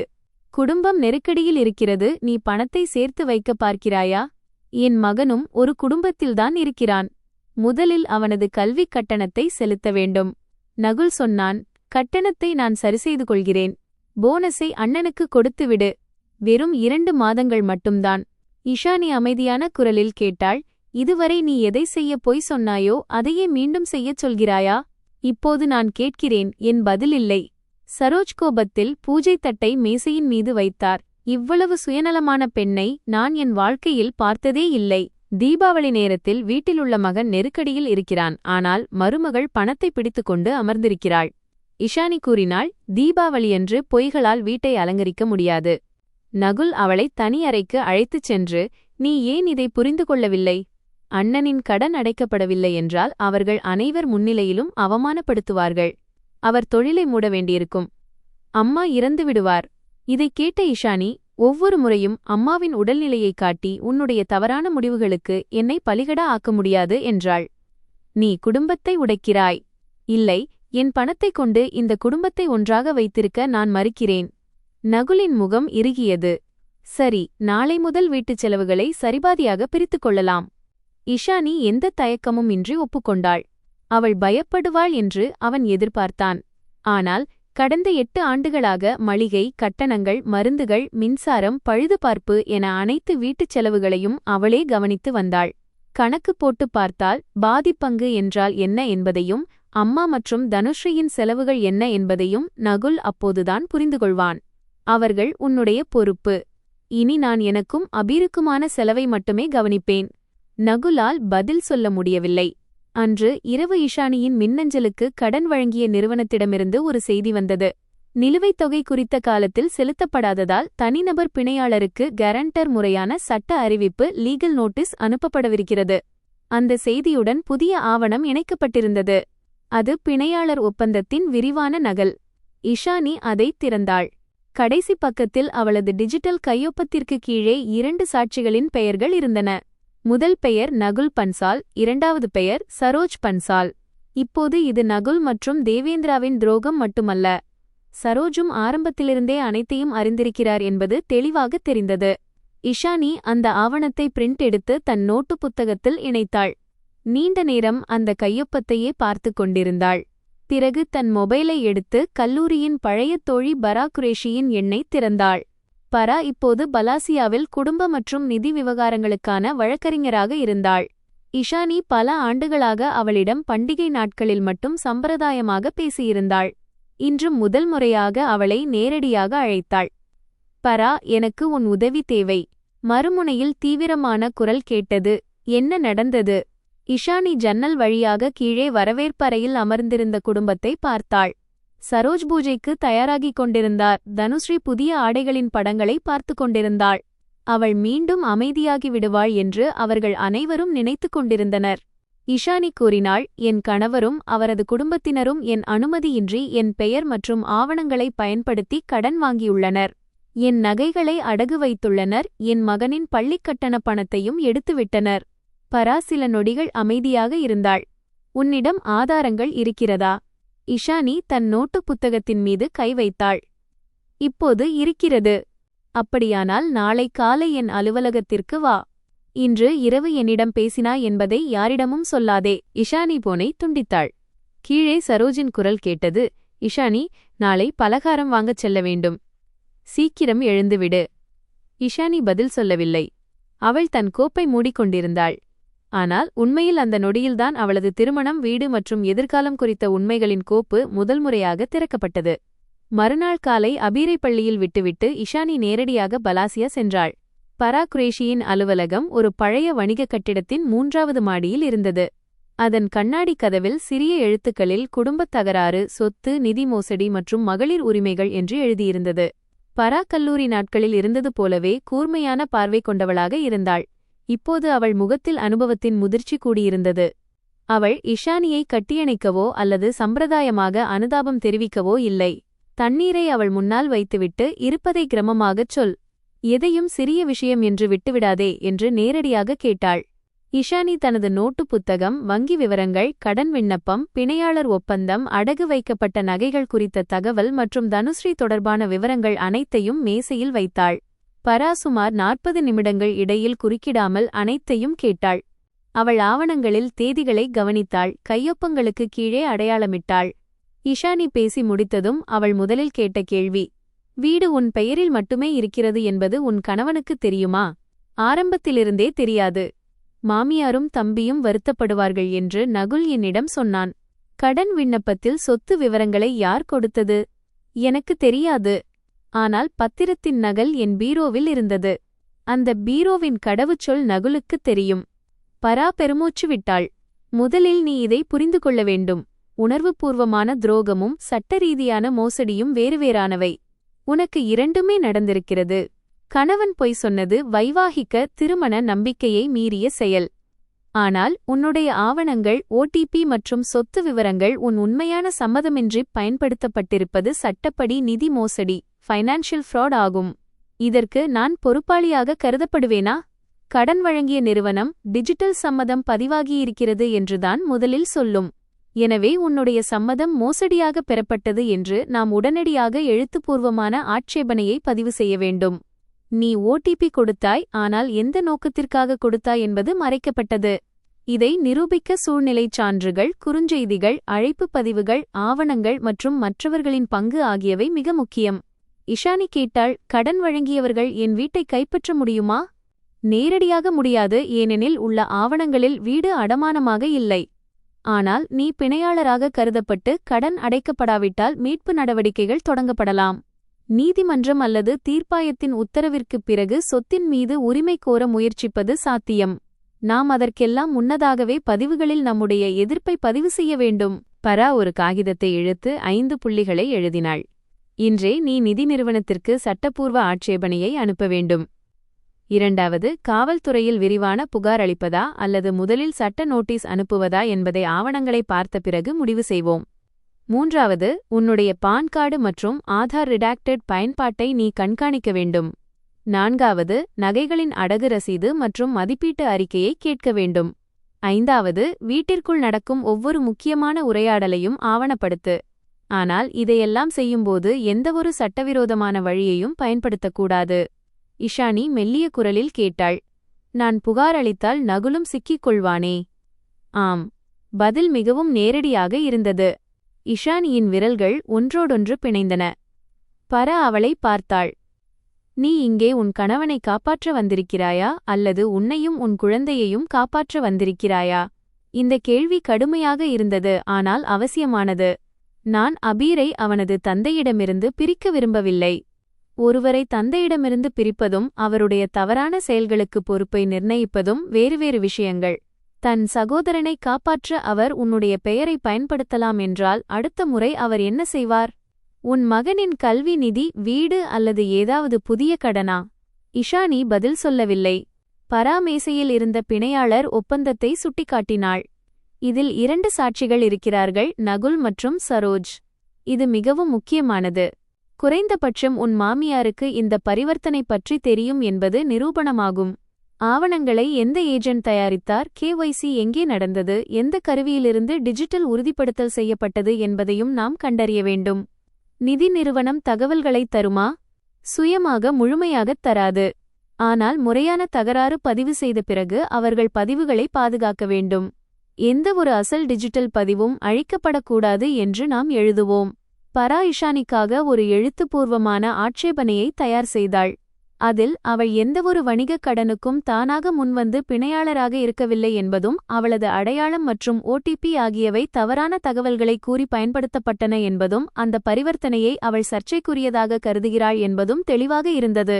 அத்துடன் விண்ணப்ப செயல்முறை, கருவி விவரங்கள், IP பதிவு, ஆவண பதிவேற்ற பதிவுகள் மற்றும் சம்பந்தப்பட்ட ஏஜென்ட் பற்றிய தகவல்களை பாதுகாத்து வைக்குமாறு நிறுவனத்திடம் கோரப்பட்டது. அலுவலகத்திலிருந்து வெளியேறும்போது பரா சொன்னாள், இப்போது வீட்டிற்குச் சென்று உடனடியாக மோதாதே. உன்னுடைய அமைதியை பயன்படுத்தி வந்தவர்கள் இப்போது முதல் முறையாக ஆபத்தை உணர்வார்கள். அவர்கள் ஆவணங்களை மறைக்கலாம், கதையை மாற்றலாம் அல்லது உன்னை உணர்வுபூர்வமாக அழுத்தலாம். நான் சாதாரணமாக நடந்து கொள்ள வேண்டுமா? சாதாரணமாக அல்ல, கட்டுப்பாட்டுடன். நீ பயப்படக்கூடாது. அதே சமயம் உன்னிடம் எவ்வளவு ஆதாரம் இருக்கிறது என்பதையும் அவர்களிடம் காட்டக்கூடாது.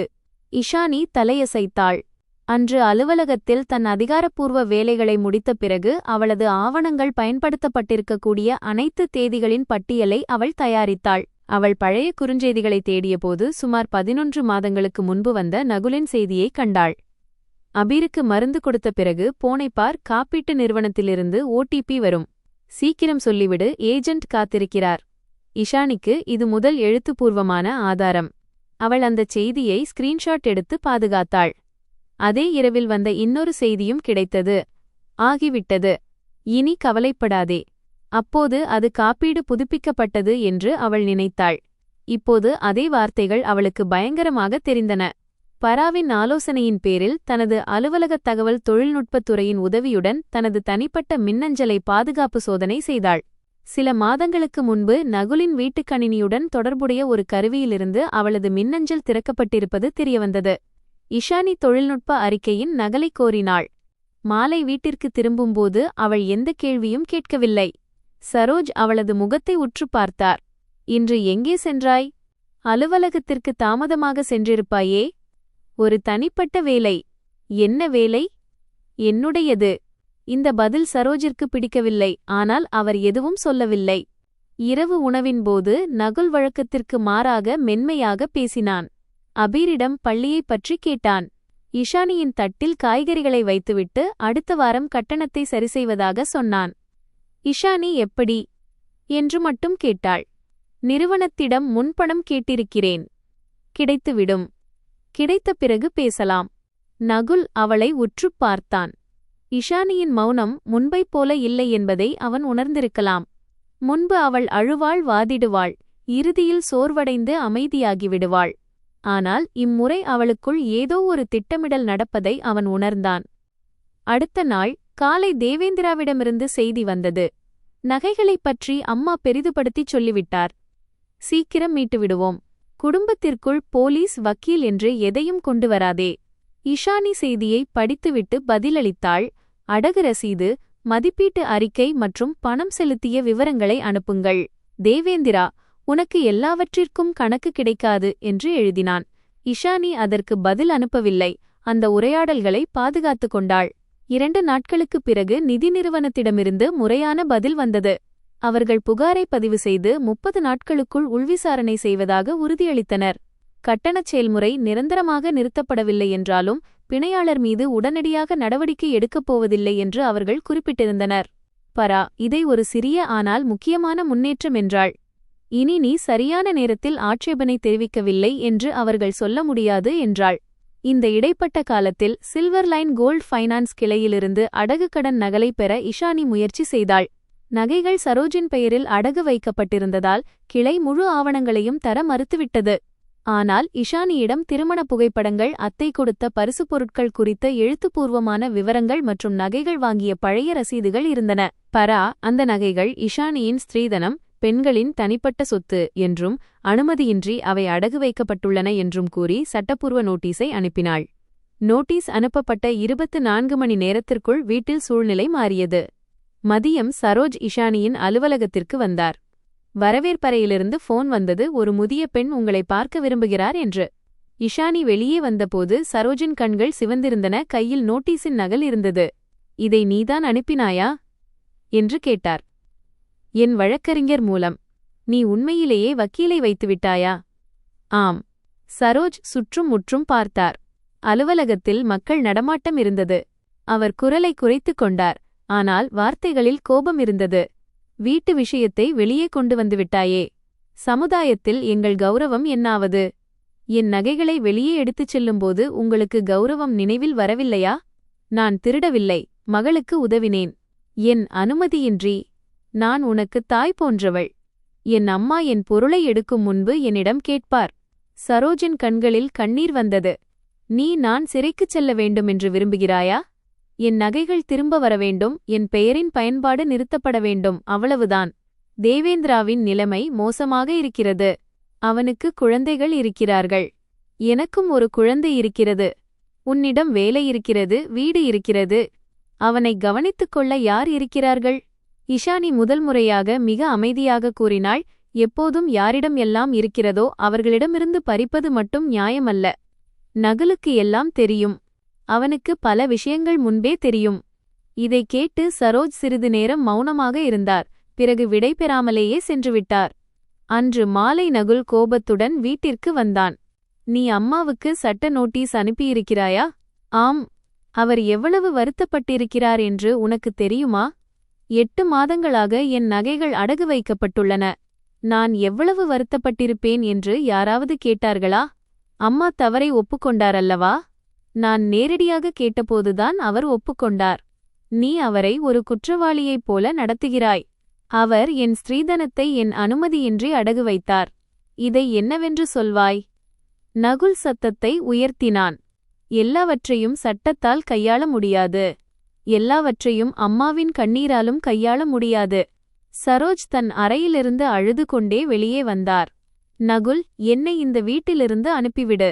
உன் மனைவி என்னை போலீஸை வைத்து தூக்கச் சொல்லிவிடுவாள். தனுஸ்ரீ அம்மாவை பிடித்துக் கொண்டாள். அம்மா, நீங்கள் எங்கும் செல்ல மாட்டீர்கள். இந்த வீடு உங்களுடையது. இஷானி சொன்னாள். இந்த வீடு யாருடையது என்பது விரைவில் தெளிவாகிவிடும். நகுல் அவளை முறைத்தான். நீ ஏன் அடிக்கடி வீட்டைப் பற்றி மிரட்டுகிறாய்? ஏனென்றால் இங்கே இருப்பது ஒருவருடைய பிறப்புரிமை என்று நீங்கள் அடிக்கடி மறந்துவிடுகிறீர்கள். சரோஜ் அதிர்ச்சியுடன் நகுலை பார்த்தார். இவள் என்ன சொல்கிறாள்? நகுலின் முகத்தில் பதற்றம் பரவியது. அம்மா, இப்போது அதை பேசுவதற்கான நேரம் அல்ல.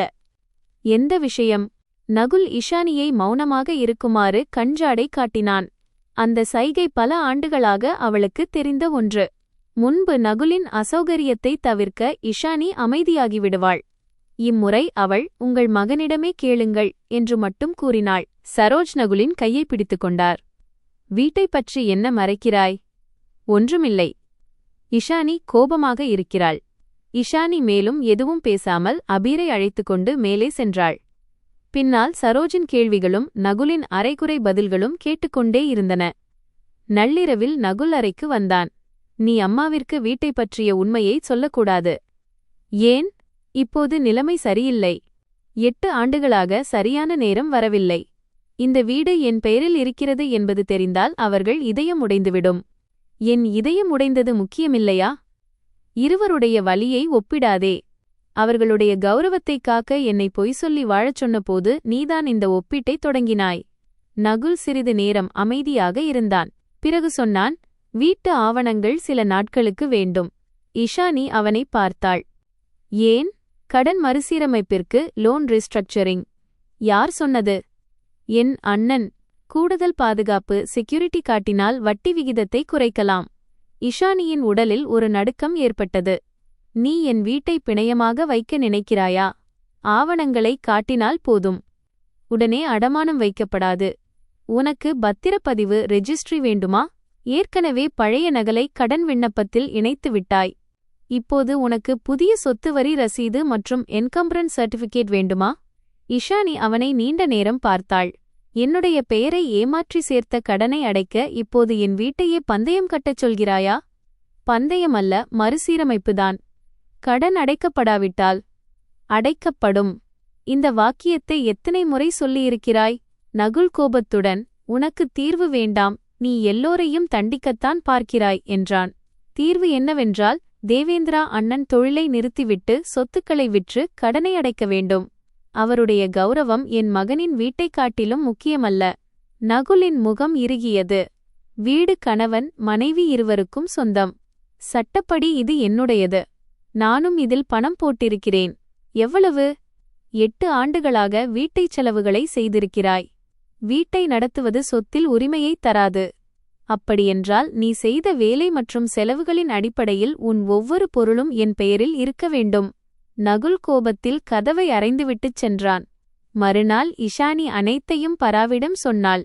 சொத்து ஆவணங்களின் சமீபத்திய நகலை எடுக்குமாறும் ஏதேனும் பவர் ஆஃப் அட்டர்னி பதிவு செய்ய முயற்சி நடக்கிறதா என்று சார்பதிவாளர் அலுவலகத்தில் சரிபார்க்குமாறும் பரா பரிந்துரைத்தாள்.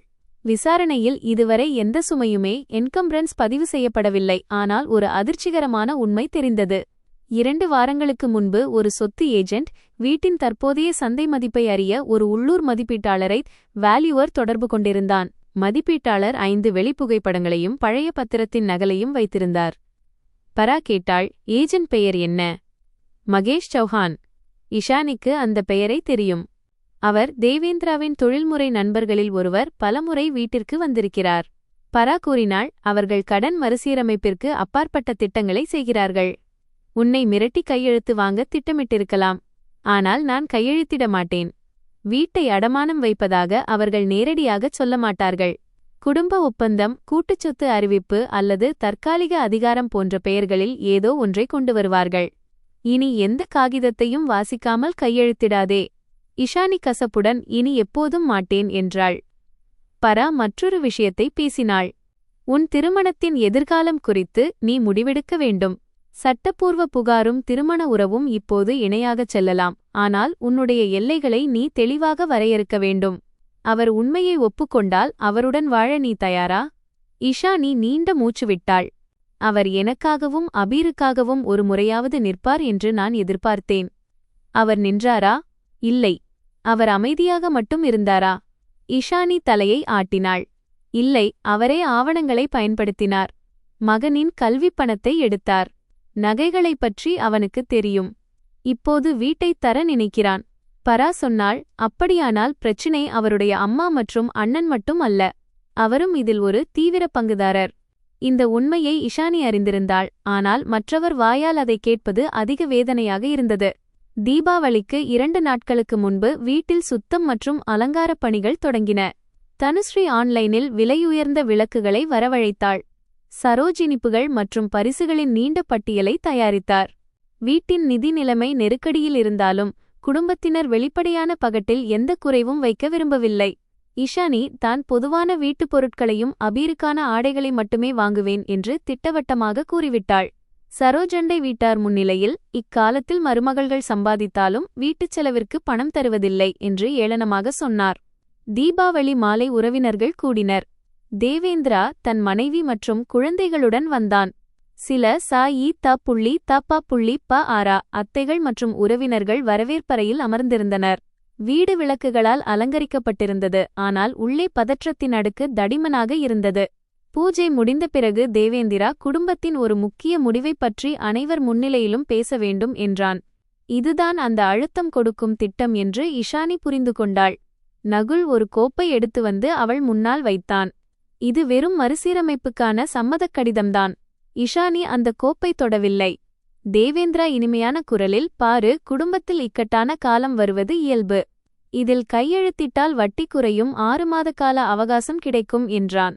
இதில் என்ன எழுதியிருக்கிறது? இது வழக்கறிஞர்களின் மொழி. முக்கியமான விஷயம் என்னவென்றால் நீ ஒத்துழைக்கிறாய். நான் படிக்கிறேன்.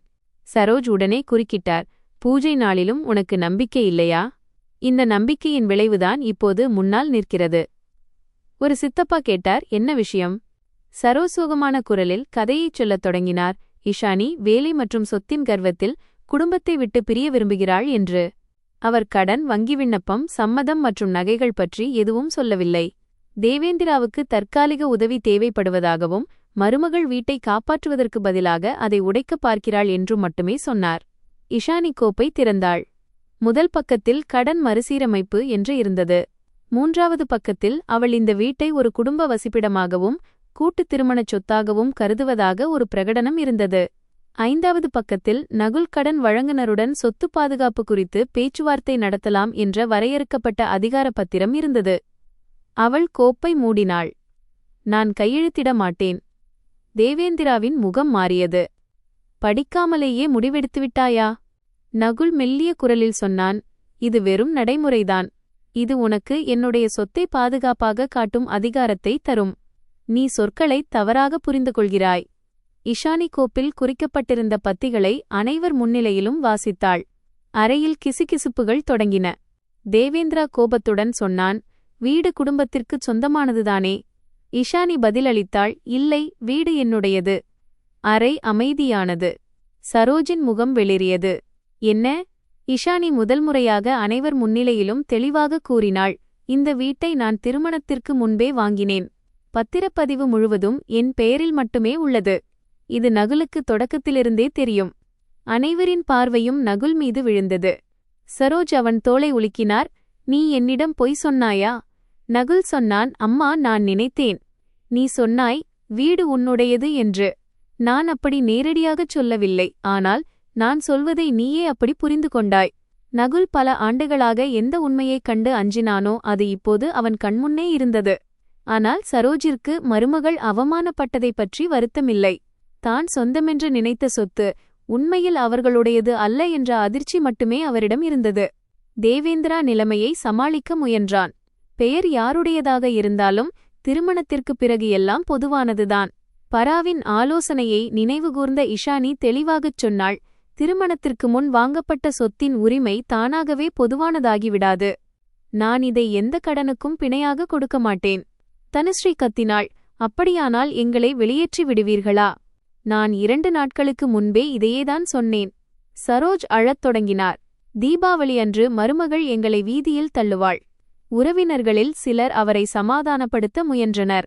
ஒரு அத்தை இஷானியிடம் சொன்னார், மகளே, பெரியவர்கள் தவறு செய்து விடுகிறார்கள்.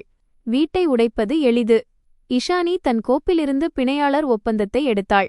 இது அந்த வீட்டின் காகிதம். இதில் என் அனுமதியின்றி என் பெயரை பிணையாளராகச் சேர்த்துள்ளனர். இதில் அம்மாவும் சாட்சியாக இருக்கிறார். பிறகு அவள் நகைகள் தொடர்பான நோட்டீஸை காட்டினாள். என் அம்மா கொடுத்த அனைத்து நகைகளும் என் அனுமதியின்றி அடகு வைக்கப்பட்டுள்ளன. அவள் வங்கி விவரங்களை முன்னால் வைத்தாள். என் மகனின் பள்ளிக் கட்டண பணம் தேவேந்திரா அண்ணனின் தொழிலுக்கு அனுப்பப்பட்டுள்ளது. வரவேற்பறையில் இருந்த அனைவரும் சரோஜையும் நகுலையும் பார்த்தனர். நகுல் பல்லை கடித்தபடி, குடும்ப விஷயங்களை ஏன் அனைவர் முன்னிலையிலும் இப்படி பேசுகிறாய் என்றான். நீங்கள் அனைவரையும் வரவழைத்து என்னிடம் கையெழுத்து வாங்க முயன்றதால்தான். தேவேந்திரா கோப்பை பறிக்க முயன்றான். ஆனால் இஷானி அதை தடுத்துவிட்டாள். இதில் எதிர்பாராத பாதுகாப்பு ஆவணங்கள் உள்ளன.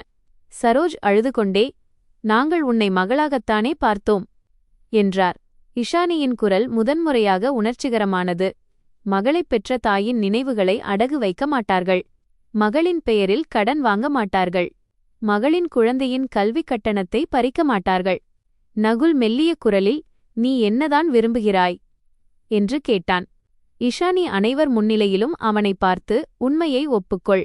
என் ஆவணங்கள் என் உண்மையான சம்மதமின்றி பயன்படுத்தப்பட்டன என்பதை எழுத்துப்பூர்வமாகச் சொல்.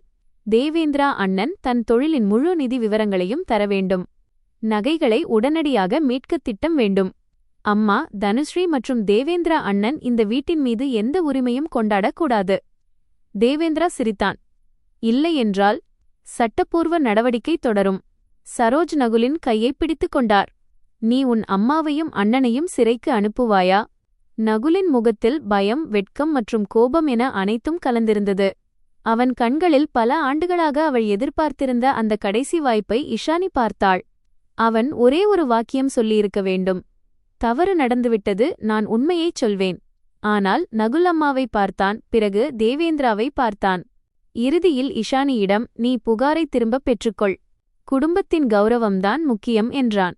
அந்த நொடியில் தன் முடிவின் மீது இஷானிக்கு எந்த சந்தேகமும் இல்லை. அவள் கோப்பை மூடினாள். சரி, எனக்கு பதில் கிடைத்துவிட்டது. அவள் அபீரின் கையை பிடித்துக்கொண்டு மேலே சென்றாள். பின்னால் சரோஜின் அழுகுரலும் உறவினர்களின் கிசுகிசுப்பும் தேவேந்திராவின் கோபமான சத்தங்களும் கேட்டுக்கொண்டிருந்தன. அறைக்குச் சென்றதும் அபீர் கேட்டான், மம்மா, நாம் வேறெங்கோ வசிக்கப் போகிறோமா? இஷானி அவன் முன்னால் மண்டியிட்டு அமர்ந்தாள். இல்லை மகனே, நாம் நம் வீட்டிலேயேதான் இருப்போம். பப்பாவும்? இஷானி சில நொடிகள் அமைதியாக இருந்தாள். பப்பா உண்மையை ஏற்றுக்கொண்டு நம்முடன் இருக்கப் போகிறாரா அல்லது பொய்யுடன் இருக்கப் போகிறாரா என்பதை அவரே தீர்மானிக்கட்டும். அன்று இரவு அவள் பராவுக்கு ஒரு குறுஞ்செய்தி அனுப்பினாள். அவர்கள் வீட்டின் அதிகாரத்திற்கு கையெழுத்து வாங்க முயல்கிறார்கள். நகுல் அனைவர் முன்னிலையிலும் என்னை புகாரை திரும்பப் பெறச் சொன்னான். பராவின் பதில் வந்தது, இனி அடுத்த கட்டம் உணர்ச்சிகரமானது அல்ல, முறையானது. காலை அலுவலகத்திற்கு வா. இஷானி மொபைலை அணைத்துவிட்டு உறங்கிக் கொண்டிருந்த அபீரின் அருகில் அமர்ந்தாள். வீட்டிற்கு வெளியே தீபங்கள் இன்னும் எரிந்து கொண்டிருந்தன. வரவேற்பறையில் உறவினர்கள் குடும்ப கௌரவத்தை காப்பாற்ற வழி தேடிக் கொண்டிருந்தனர். ஆனால் அன்று இரவு முதன்முறையாக தன் திருமணத்தை எப்படி காப்பாற்றுவது என்று இஷானி யோசிக்கவில்லை. அவள் தன்னையும் தன் மகனையும் காத்துக்கொள்ளத் தயாராகிக் கொண்டிருந்தாள்.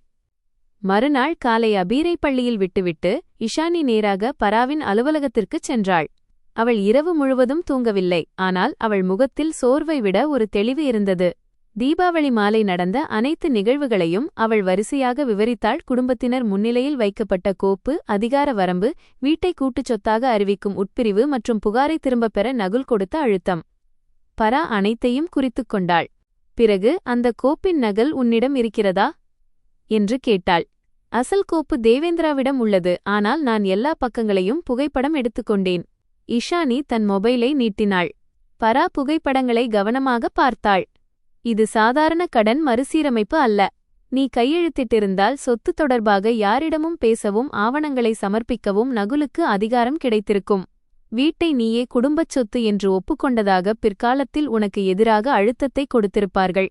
இஷானி மெல்லிய குரலில், அவர்கள் அனைத்திற்கும் தயாராக இருந்தார்கள் என்றாள். ஆம், உறவினர்களை அழைத்ததன் நோக்கமே உன்னை உணர்வுபூர்வமாகச் சிக்க வைப்பதுதான். பரா 3 தனித்தனி சட்ட நோட்டீஸ்களை தயாரித்து அவள் முன்வைத்தாள். முதலாவது நோட்டீஸ் நகுல் மற்றும் தேவேந்திராவிற்கானது. அதில் இஷானியின் அடையாள ஆவணங்கள் மற்றும் டிஜிட்டல் சரிபார்ப்புகள் அவளது சம்மதமின்றி பயன்படுத்தப்பட்டன என்பதை அவர்கள் எழுத்துப்பூர்வமாக ஒப்புக்கொள்ள வேண்டும் என்று குறிப்பிட்டிருந்தது. இரண்டாவது நோட்டீஸ் சரோஜின் பெயரில் இருந்தது. அதில் ஸ்திரீதன நகைகளின் பட்டியல், அடகு விவரங்கள் மற்றும் நகைகளை திருப்பித் தருவதற்கான கடைசி தேதி ஆகியவை இருந்தன. மூன்றாவது கடிதம் தனுஸ்ரீக்கானது. அதில் இஷானியின் பெயரை பயன்படுத்தி வாங்கிய 2 லட்சம் ரூபாய் குறித்த விளக்கம் கோரப்பட்டிருந்தது. வீடு என்று இஷானி கேட்டாள். பரா 4வது ஆவணத்தை எடுத்தாள். இது குடியிருப்பு உரிமையை முடிப்பதற்கான முறையான அறிவிப்பு. உன் மாமியாரும் நாத்தனாரும் நீண்ட காலமாக வசிப்பதால் அவர்களுக்கு நியாயமான கால அவகாசம் அளிக்க வேண்டும். வன்முறை அல்லது நேரடி அச்சுறுத்தல் இல்லாதவரை அவர்களை உடனடியாக வெளியேற்ற முடியாது. ஆனால் அவர்களின் வசிப்பிட அனுமதி திரும்பப் பெறப்படுகிறது என்பதை நீ தெளிவாக தெரிவிக்கலாம். எவ்வளவு காலம்? 30 நாட்கள். நான் 2 நாட்கள்தான் என்று கோபத்தில் சொன்னேன். கோபத்தில் பேசப்படுவதற்கும் சட்ட நடைமுறைக்கும் நிறைய வித்தியாசம் உண்டு. யாரும் உன்னை முறையற்றவள் அல்லது இரக்கமற்றவள் என்று சொல்ல முடியாதபடி நாம் செயல்படுவோம். இஷானி தலையசைத்தாள். நகுலை பற்றி பேசும்போது பரா அவளை சிறிது நேரம் உற்று பார்த்தாள். அவன் உன் கணவன். திருமண வீடு மற்றும் வசிப்பிட உரிமை தொடர்பான கேள்விகள் வேறுவிதமாக இருக்கும். நீ பிரிவினையை விரும்பினால் நீ அவனுக்கு ஒரு கடைசி வாய்ப்பு கொடுக்க தயாரா என்பதை முதலில் நீதான் முடிவு செய்ய வேண்டும். இஷானி ஜன்னலுக்கு வெளியே பார்த்தாள். கீழே பலாசியாவின் போக்குவரத்து இயங்கிக் கொண்டிருந்தது. மக்களின் கூட்டமும் வாகனங்களின் ஒலிப்பான்களும் கடைகளின் சத்தமும் வழக்கம் போலவே இருந்தன. அவளது வாழ்க்கையில் எவ்வித மாற்றமும் நடக்காதது போல இருந்தது. நான் அவனுக்கு பல வாய்ப்புகள் கொடுத்தேன் என்றாள் இஷானி. ஒவ்வொரு முறையும் அவன் மாறுவதாக சொன்னான். ஆனால் தேர்வு செய்ய வேண்டிய சூழல் வந்தபோது அவன் எங்களை தேர்ந்தெடுக்கவில்லை. பரா கேட்டாள். நீ விவாகரத்து டிவோர்ஸ் விரும்புகிறாயா? இஷானி உடனே பதில் சொல்லவில்லை. அபீர் தன் தந்தையை வெறுக்கக்கூடாது என்று நான் விரும்புகிறேன்.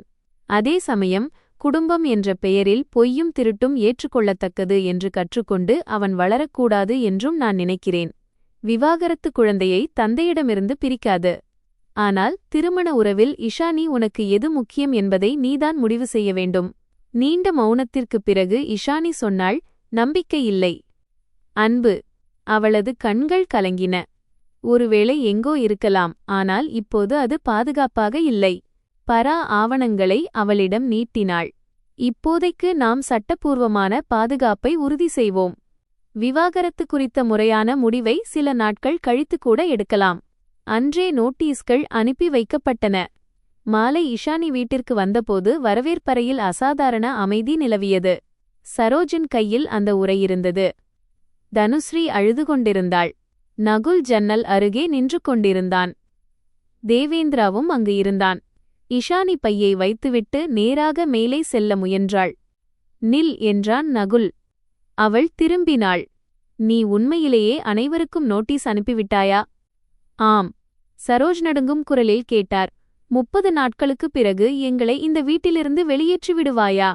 உங்களுக்கு தங்குவதற்கு 30 நாட்கள் அவகாசம் அளிக்கப்பட்டுள்ளது. நான் உன் மாமியார். அதனால்தான் நான் 8 ஆண்டுகளாக பொறுத்துக்கொண்டேன். தேவேந்திரா உரையை மேசையின் மீது வீசினாள். காகிதத்தை அனுப்பி எங்களை பயமுறுத்தலாம் என்று நினைக்கிறாயா? பயமுறுத்துவதற்காக அனுப்பவில்லை, சட்டப்பூர்வமான பதிவை உருவாக்குவதற்காக அனுப்பியுள்ளேன். நான் எந்த எழுத்துப்பூர்வமான ஒப்புதலையும் தரப்போவதில்லை. அப்படியானால் விசாரணையில் வெளிப்படுவது எதுவோ அதுவே நடக்கும். தேவேந்திரா நகுலைப் பார்த்தான். ஏன் வேடிக்கை பார்க்கிறாய்? இவளைத் தடு. நகுல் சோர்ந்த குரலில் சொன்னான். இஷானி, நாம் தனியாகப் பேசலாமா? சொல்ல வேண்டியதை இங்கேயே சொல். நான் வழக்கறிஞரிடம் ஆலோசனை பெற்றுவிட்டேன். இஷானிக்கு ஆச்சரியமில்லை. நல்லது செய்தாய். நகுல் தொடர்ந்தான். கணவன் என்பதால் இந்த திருமண வீட்டில் வசிக்கும் உரிமை எனக்கு உண்டு என்று அவர் சொன்னார். இன்று உன்னை வெளியேறச் சொல்லவில்லை, ஆனால் அம்மாவையும் தனுஸ்ரீயையும் வெளியேற்ற வேண்டும் என்று சொல்வது தவறு. அவர்கள் தங்குவதற்கு நீ ஏற்பாடு செய்யலாம். எங்கே? தேவேந்திரா அண்ணனின் வாடகை வீட்டிலா அல்லது நீங்கள் அனைவரும் சேர்ந்து செலவை ஏற்கும் இடத்திலா? சரோஜ் கத்தினார். மூத்த மகனின் சின்ன வாடகை வீட்டிற்கு நான் செல்ல வேண்டுமா? மக்கள் என்ன சொல்வார்கள்? இஷானி அமைதியாக கூறினாள். மக்கள் என்ன சொல்வார்கள் என்ற பயம்தான் இந்த வீட்டில் இத்தனை அநீதிகள் நடக்க காரணமாக இருந்தது. தனுஸ்ரீ அழுது கொண்டே, என்னிடம் வேலை இல்லை, நான் எங்கே போவேன் என்றாள். 30 நாட்களில் வேலை தேடிக்கொள்ளலாம். வேலை என்ன தெருவிலா கிடைக்கிறது? 8 ஆண்டுகளாக நீ வேலை தேட தீவிரமாக முயற்சி செய்யவில்லை. அம்மா வீட்டை பார்த்துக்கொள்ளச் சொன்னார். இஷானி அறையை சுற்றிலும் பார்த்தாள். வீட்டை யார் பார்த்து கொண்டார்கள் என்பது நம் அனைவருக்கும் தெரியும். நகுல் கைகளை கூப்பி, குறைந்தபட்சம் சட்ட நோட்டீஸை திரும்பப் பெறு. நாம் அமர்ந்து ஒரு தீர்வை எட்டலாம் என்றான். தீர்வுக்கான நிபந்தனை என்ன? நீ புகாரை தொடரக்கூடாது. அண்ணன் மெல்ல மெல்ல கடனை அடைத்துவிடுவார். அம்மா நகைகளை திருப்பித் தந்துவிடுவார். தனு தன் தோழியிடம் பேசி அந்த பணத்தை சரிசெய்வாள். எழுத்துப்பூர்வமாகத் தருவாயா? நகுல் மௌனமானான். இஷானி கேட்டாள். கடன் விண்ணப்பத்தில் என் பெயர் எப்போது நீக்கப்படும்? தேவேந்திரா சொன்னான். பணம் அடைக்கப்பட்டதும் பெயர் தானாகவே நீங்கிவிடும். அதுவரை நான் சட்டப்பூர்வமாக ஆபத்தில் இருக்க வேண்டுமா? குடும்பத்தில் கொஞ்சம் ஆபத்துகளை எடுக்கத்தான் வேண்டும். இஷானி அவனை நேராகப் பார்த்து, நீங்களாகவே எடுத்த ஆபத்திற்கு என்னிடம் அனுமதி கேட்கவில்லை. அதனால் அதன் விளைவுகளை நீங்களேதான் சந்திக்க வேண்டும் என்றாள். அடுத்த 10 நாட்களும் அந்த வீடு 2 தனித்தனி உலகங்களாகப் பிரிந்தது. இஷானியும் அபீரும் மேல் அறைகளில் தங்கினர். அவள் தனியாக சமைத்தாள், செலவுகளை பிரித்து வைத்தாள், ஒவ்வொரு ரசீதையும் பதிவு செய்தாள். நகுல் சில சமயம் மேலே வந்து பேச முயன்றான். ஆனால் ஒவ்வொரு உரையாடலும் இஷானி எழுத்துப்பூர்வமான உண்மையை கேட்டவுடன் முடிந்துவிடும். நிதி நிறுவனத்தின் கூடுதல் விசாரணை முன்னேறியது. இஷானி அவர்களிடம் வாக்குமூலம் அளித்தாள். டிஜிட்டல் பதிவுகளின்படி கடன் விண்ணப்பம் நகுலின் மடிக்கணினியிலிருந்து நிரப்பப்பட்டதும் கேவைசி ஆவணங்கள் தேவேந்திராவின் வணிக மின்னஞ்சல் வழியாக அனுப்பப்பட்டதும் தெரியவந்தது. ஓடிபி இஷானியின் மொபைலுக்கு வந்தது. ஆனால் அதன் பிறகு வந்த டிஜிட்டல் உறுதிப்படுத்தல்கள் நகுலின் கருவியிலிருந்தே செய்யப்பட்டன. கடன் முகவரும் அனைத்து பேச்சுவார்த்தைகளும் நகுல் மற்றும் தேவேந்திராவுடன் மட்டுமே நடந்ததாகவும் இஷானியுடன் நேரடியாக பேசவில்லை என்றும் ஒப்புக்கொண்டான். இது உனக்கு வலுவான ஆதரவை தருகிறது என்று பரா கூறினாள். இது முகவரின் கவனக்குறைவும் கூட, ஏனெனில் அவர் சுயமாக சம்மதத்தை சரிபார்த்திருக்க வேண்டும். இதற்கிடையில் கோல்ட் ஃபைனான்ஸ் நிறுவனம் சரோஜிற்கு இறுதி தவணை அறிவிப்பை அனுப்பியது. நகைகள் ஏலத்திற்கு வரவிருந்தது. சரோஜ் பயந்து போய் எப்படியாவது கடனை அடைக்குமாறு நகுலையும் தேவேந்திராவையும் வற்புறுத்தினார். தேவேந்திராவிடம் பணம் இல்லை. அவனது தொழில் உண்மையில் பல மாதங்களாக நஷ்டத்தில் இருந்தது. பல வாடிக்கையாளர்கள் பணத்தை திரும்ப கேட்டனர். ஊழியர்களுக்கு சம்பளம் நிலுவையில் இருந்தது. அலங்காரச் சாமான்கள் வாடகைக்கு எடுக்கப்பட்டிருந்தன. ஆனால் அவன் வங்கியில் அனைத்தையும் தன் சொத்து என்று சொல்லியிருந்தான். இறுதியில் நகுல் தன் மோட்டார் சைக்கிளை விற்றான். நிறுவனத்திலிருந்து கிடைக்கும் சேமிப்பு நிதியில் முன்கூட்டியே கடன் வாங்கினான். ஆனாலும் முழுத்தொகையும் கிடைக்கவில்லை. தேவேந்திரா தன் 2 விலையுயர்ந்த வாகனங்களையும் கிடங்கிலிருந்த சில பொருட்களையும் விற்க வேண்டியிருந்தது. சரோஜ் அடகு வைத்த நகைக்கான கடன் அடைக்கப்பட்டது. நகைகள் மீட்கப்பட்டன. நகைகள் வீட்டிற்கு வந்த அன்று சரோஜ் பெட்டியை இஷானியின் முன்னால் வைத்து, இதை எடுத்துக்கொள். இப்போது சந்தோஷமா என்றார். இஷானி பெட்டியை திறந்தாள். மாலை, வளையல்கள், கம்மல்கள் மற்றும் மூக்குத்தி என அனைத்தும் இருந்தன. ஆனால் ஒரு வளையலில் புதிய கீறல் ஒன்று விழுந்திருந்தது. அவள் ஒவ்வொரு பொருளையும் புகைப்படம் எடுத்து பட்டியலில் கையொப்பம் பெற ஒரு காகிதத்தை நீட்டினாள். சரோஜ் அவமானத்துடன், என்னிடம் கையொப்பம் வாங்குகிறாயா என்றார். ஆம், நாளை யாரும் எதையும் கொடுக்கவில்லை என்று சொல்லக்கூடாது என்பதற்காக. நீ என்னை ஒரு திருடி என்று நினைக்கிறாயா? இஷானி அமைதியான குரலில் கூறினாள். நம்பிக்கையை நீங்கள்தான் உடைத்தீர்கள், பட்டியல் நான் அல்ல. சரோஜ் கோபத்துடன் கையொப்பமிட்டார். நகைகளை திரும்பப் பெற்ற பிறகு இஷானி அவற்றை எடுத்துக்கொண்டு வங்கி லாக்கருக்கு சென்றாள். அங்கே தன் தாயின் நினைவாக இருந்த அந்த நகைகளை உள்ளங்கையில் வைத்து நீண்ட நேரம் பார்த்தாள். பல ஆண்டுகளுக்குப் பிறகு தன் தாயிடம் மன்னிப்பு கேட்பது போல உணர்ந்தாள். இவற்றை இனி நான் யாருடைய நம்பிக்கையிலும் விடமாட்டேன் என்று மெதுவாக கூறினாள். அதே கணத்தில் அவள் தன்னை தடுத்து கொண்டாள். தவறு நம்பிக்கை வைத்தது அல்ல, அந்த நம்பிக்கையை தவறாக பயன்படுத்தியதுதான். தனுஸ்ரீயின் பிரச்சினையும் வெளிப்பட்டது. அவளது 2 தோழிகள் பணம் கிடைக்கவில்லை என்றால் எழுத்துப்பூர்வமான புகார் அளிப்பதாக எச்சரித்தனர். தான் பணம் தரப்போவதில்லை என்றும் அவளை காப்பாற்றப் போவதில்லை என்றும் இஷானி தெளிவாக கூறிவிட்டாள். தனுஸ்ரீ முதலில் அழுதாள், பிறகு கோபப்பட்டாள், இறுதியில் நோய்வாய்ப்பட்டது போல நடித்தாள். ஆனால் இம்முறை அவளை காப்பாற்ற நகுலிடமும் பணம் இல்லை. பராவின் முன்னிலையில் ஒரு கூட்டம் நடைபெற்றது. தனுஸ்ரீதான் எந்தத் தொழிலிலும் கூட்டாளி அல்ல என்பதும் இஷானியின் பெயர் அனுமதியின்றி பயன்படுத்தப்பட்டது என்பதும் எழுத்துப்பூர்வமாக ஒப்புக்கொள்ளப்பட்டது. அவள் தன் விலையுயர்ந்த பொருட்களை விற்று மீதித் தொகைக்காக 6 மாத தவணை முறையில் ஒப்பந்தம் செய்து கொண்டாள். அதன் பிறகு விஜயநகரில் ஒரு சிறிய துணிக்கடையில் அவளுக்கு வேலை கிடைத்தது. சம்பளம் அதிகம் இல்லை, ஆனால் வாழ்க்கையில் முதல் முறையாக அவள் குறித்த நேரத்தில் வேலைக்குச் செல்லவும் வாடிக்கையாளர்களிடம் பேசவும் தன் செலவுகளை கணக்கு காட்டவும் கற்றுக்கொண்டாள். முதல் வாரம் முழுவதும் அவள் ஒவ்வொரு மாலையும் புகார் செய்தாள். இவ்வளவு குறைவான பணத்திற்காக நாள் முழுவதும் நிற்க வேண்டியிருக்கிறது. சரோஜ் அவளுக்கு ஆறுதல் கூறினார். ஆனால் வீட்டில் அவளை காப்பாற்ற மேலதிக பணம் எதுவும் இல்லை. மெதுவாக தனுஸ்ரீயின் குரலில் மாற்றம் தெரிந்தது. அவள் களைப்புடன் வீட்டிற்கு திரும்பும்போது அலுவலகம் முடிந்து வந்த பிறகும் இஷானி எப்படி இரவு உணவு தயாரித்திருப்பாள் என்பதை முதல் முறையாக புரிந்து கொண்டாள். அவள் ஒருபோதும் நேரடியாக மன்னிப்பு கேட்கவில்லை. ஆனால் ஒரு நாள் இரவு சமையலறையில் அமைதியாக பாத்திரங்களை சுத்தம் செய்யும்போது, அண்ணி, நான் என் பணத்தைத்தானே திருப்பித் தந்துவிடுவேன் என்றாள்.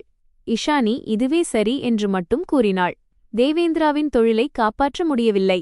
நிதி நிறுவனத்தின் விசாரணையில் அவனது கணக்குகளில் பல தவறான தகவல்கள் இருப்பது கண்டறியப்பட்டது.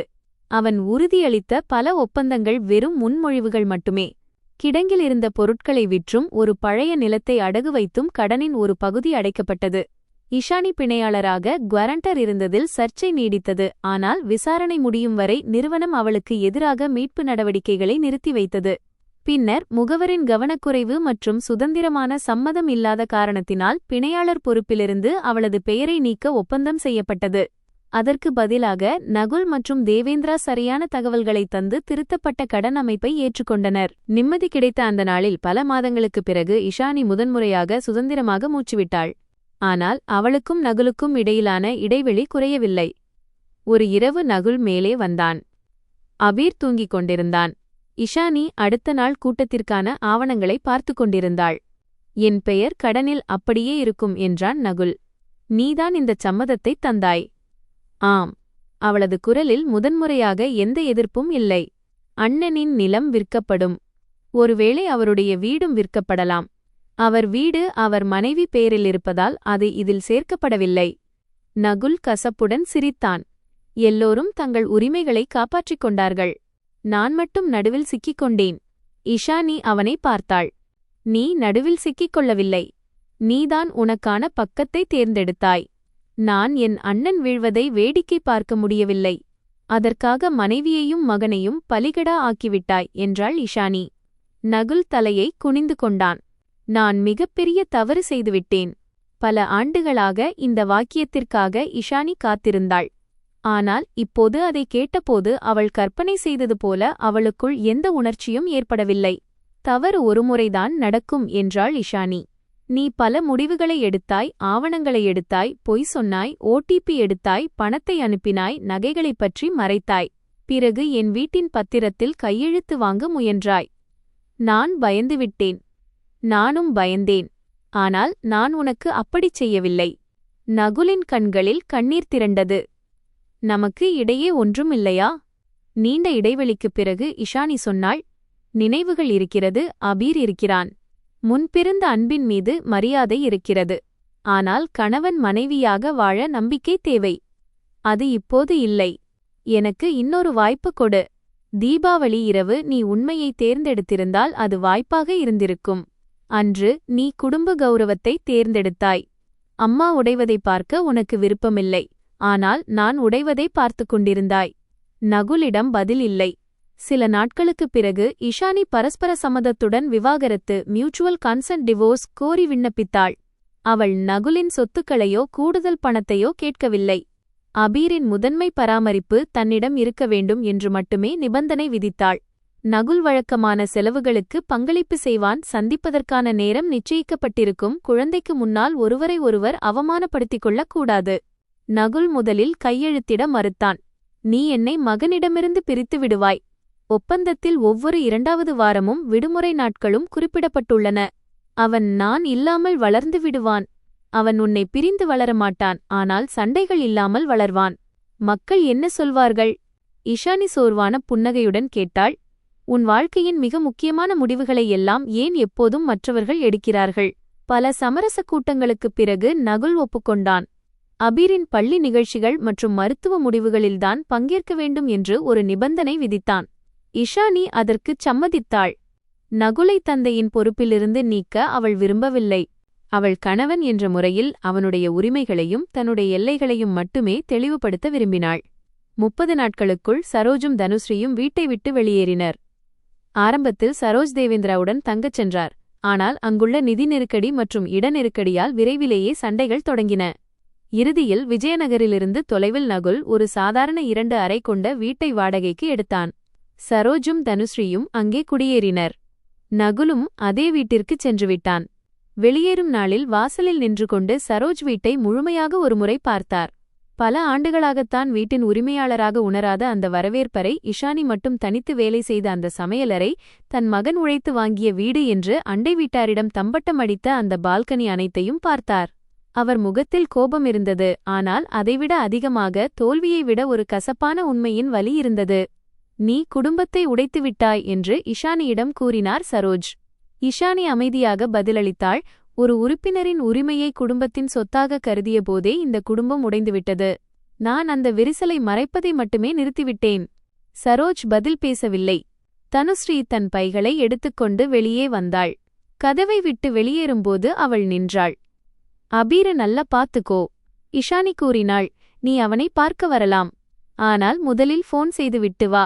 தனுஸ்ரீ தலையசைத்தாள். அவள் நன்றி சொல்ல விரும்பினாள் அல்லது மன்னிப்பு கேட்க விரும்பினாள், ஆனால் வார்த்தைகள் வரவில்லை. நகுல் கடைசியாக வெளியே வந்தான். அவன் கையில் 2 சூட்கேஸ்கள் இருந்தன. படிக்கட்டில் நின்று கொண்டு அபீர் அழுது கொண்டிருந்தான். பாப்பா, நீங்க ஏன் போறீங்க? நகுல் சூட்கேஸை கீழே வைத்துவிட்டு மகனை கட்டிக்கொண்டான். நான் தூரம் போகவில்லை. நாம் சனிக்கிழமை சந்திப்போம். நீங்க மம்மாவை கஷ்டப்படுத்தினீங்களா? நகுலின் கண்கள் மூடிக்கொண்டன. இஷானி உடனே இடைமறித்தாள். பெரியவர்களுக்கு இடையே சில விஷயங்கள் நடந்தன. நீ ஒருவரின் பக்கம் மட்டும் இருக்க வேண்டியதில்லை. நகுல் இஷானியை பார்த்தான். அவன் பார்வையில் நன்றியும் வருத்தமும் கலந்திருந்தது. நான் சனிக்கிழமை காலை வருகிறேன். நேரத்திற்கு வந்துவிடு என்று இஷானி சொன்னாள். அவன் சென்றுவிட்டான். கதவு மூடப்பட்ட பிறகு அந்த வீட்டில் ஒரு அமைதி நிலவியது. அது முன்பு ஒரு வெறுமை போல தோன்றியது. சமையலறையில் கட்டளை இட யாருமில்லை. வரவேற்பறையில் டிவி சத்தமாக ஓடவில்லை. உணவு எப்போது தயாராகும் என்று கேட்க ஆளில்லை. அன்றுதான் வெற்றி பெற்றதாக உணர்வோம் என்று இஷானி நினைத்திருந்தாள். ஆனால் அவளுக்கு சோர்வும் துயரமுமே தெரிந்தது. 8 ஆண்டுகால திருமணம், பல கனவுகள் மற்றும் ஒரு குடும்பம் குறித்த பிம்பம் முடிவுக்கு வந்திருந்தது. சரியான முடிவுகள் எப்போதும் மகிழ்ச்சியானவை அல்ல. சில நேரங்களில் அவை அவசியமானதாக இருந்தாலும் உள்ளத்தில் ஆழமான வலியை விட்டுச் செல்கின்றன. அபீர் புதிய சூழ்நிலையை புரிந்து கொள்ள சிறிது காலம் பிடித்தது. முதல் சில வாரங்கள், பாப்பா எப்ப வருவாங்க என்று இரவில் கேட்பான். இஷானி அவனுக்கு பொய்யான நம்பிக்கையை தரவில்லை, ஆனால் தந்தையின் மீது கசப்பையும் விதைக்கவில்லை. பாப்பா வேறொரு வீட்டில் வசிக்கிறார்கள் என்று மட்டும் சொன்னாள். ஆனால் அவர்கள் உன்னை நேசிக்கிறார்கள். நகுல் பெரும்பாலான சந்திப்புகளுக்கு சரியாக வரத் தொடங்கினான். ஆரம்பத்தில் தான் செய்த தவறுகளுக்கு பிராயச்சித்தம் தேடுவது போல அபீருக்கு விலையுயர்ந்த பொம்மைகளை கொண்டு வந்தான். குழந்தைகளுக்கு பொம்மைகளை விட தொடர்ச்சியான நேரமே முக்கியம் என்பதை இஷானி அவனுக்கு புரிய வைத்தாள். மெல்ல மெல்ல அவன் சனிக்கிழமைகளில் அபீரை பூங்காவிற்கு அழைத்துச் செல்வது, வீட்டுப்பாடம் செய்ய உதவுவது மற்றும் மருத்துவச் சந்திப்புகளில் கலந்து கொள்வது என தன் கடமைகளை செய்யத் தொடங்கினான். ஒரு தந்தையாக அவன் இன்னும் கற்றுக்கொண்டிருந்தான். ஆனால் ஒரு பெண்ணின் கண்ணுக்கு தெரியாத உழைப்பில் எந்த பொறுப்பையும் விடாமல் முதல் முறையாக தன் கடமையை அவனே செய்ய வேண்டியிருந்தது. விவாகரத்து நடைமுறைகள் முடிவடைய பல மாதங்கள் ஆனது. இறுதி விசாரணையன்று இஷானியும் நகுலும் நீதிமன்றத்திற்கு வெளியே ஒரு பெஞ்சில் தள்ளி அமர்ந்திருந்தனர். நாமெல்லாம் ஒன்றாகவே இருந்திருக்கலாம் என்று உனக்கு எப்போதாவது தவறாகத் தோன்றுகிறதா என்று நகுல் கேட்டான். ஆம். எப்படி? நான் முதன்முதலில் என்னை தனியாக விட்டுவிடாதே என்று சொன்னபோது நீ கேட்டிருக்கலாம். என் ஆவணங்களை பயன்படுத்தும் முன்பு என்னிடம் அனுமதி கேட்டிருக்கலாம். தீபாவளி இரவன்று உண்மையை ஒப்புக்கொண்டிருக்கலாம் என்றாள் இஷானி. நகுல் தலையை குனிந்தான். அம்மாவையும் அண்ணனையும் எதிர்ப்பது பாவம் என்றும் மனைவியை துரோகம் செய்வது அது தவறில்லை என்றும் நான் நினைத்துவிட்டேன். அவன் அதற்கு மேல் பேசவில்லை. சிறிது நேரம் கழித்து மௌனமாக இருப்பதும் ஒரு முடிவுதான் என்பதை இப்போது உணர்கிறேன் என்றான். இஷானி அவனை பார்த்தாள். இதை நீ முன்னரே புரிந்து கொண்டிருக்கலாம். நீதிமன்றம் அந்த உடன்படிக்கையை ஏற்றுக்கொண்டது. அபீரின் முதன்மை பராமரிப்பு இஷானிக்கு வழங்கப்பட்டது. நகுலுக்கு தொடர்ந்து சந்திக்கும் உரிமையும் கல்வி மற்றும் மருத்துவ முடிவுகளில் கூட்டு உரிமையும் வழங்கப்பட்டது. குழந்தையை பராமரிக்க அவன் பொருளாதார பங்களிப்பு செய்ய வேண்டும் என்றும் நிர்ணயிக்கப்பட்டது. வெளியே வரும்போது நகுல் உன்னை நன்றாக கவனித்துக்கொள் என்று மட்டும் சொன்னான். அதற்கு இஷானி நீயும் கவனித்துக்கொள் என்று பதிலளித்தாள். எந்த திரைப்படக் காட்சிகளோ அல்லது விடைபெறும் அரவணைப்போ இருக்கவில்லை. சில உறவுகள் உணர்ச்சிகளால் அல்ல, ஒருவித சோர்வான மரியாதையுடன் முடிவடைகின்றன. ஓராண்டுக்குப் பிறகு வீட்டின் சூழல் முற்றிலுமாக மாறியிருந்தது. இஷானி கீழ்த்தளத்திலிருந்த ஒரு அறையை ஆய்வு அறையாக மாற்றியிருந்தாள். அங்கேதான் அபீர் அமர்ந்து ஓவியம் வரைவான், படிப்பான். சமையலறையில் உணவு கட்டளைகளுக்கு ஏற்ப அல்ல, வசதிக்கும் விருப்பத்திற்கும் ஏற்ப தயாரானது. சில நாட்களில் பருப்பு சாதம், சில நாட்களில் அவல், சில நேரங்களில் எளிய உணவுகள். இஷானி வேலையை விடவில்லை, திடீரென பெரிய தொழிலையும் தொடங்கவில்லை.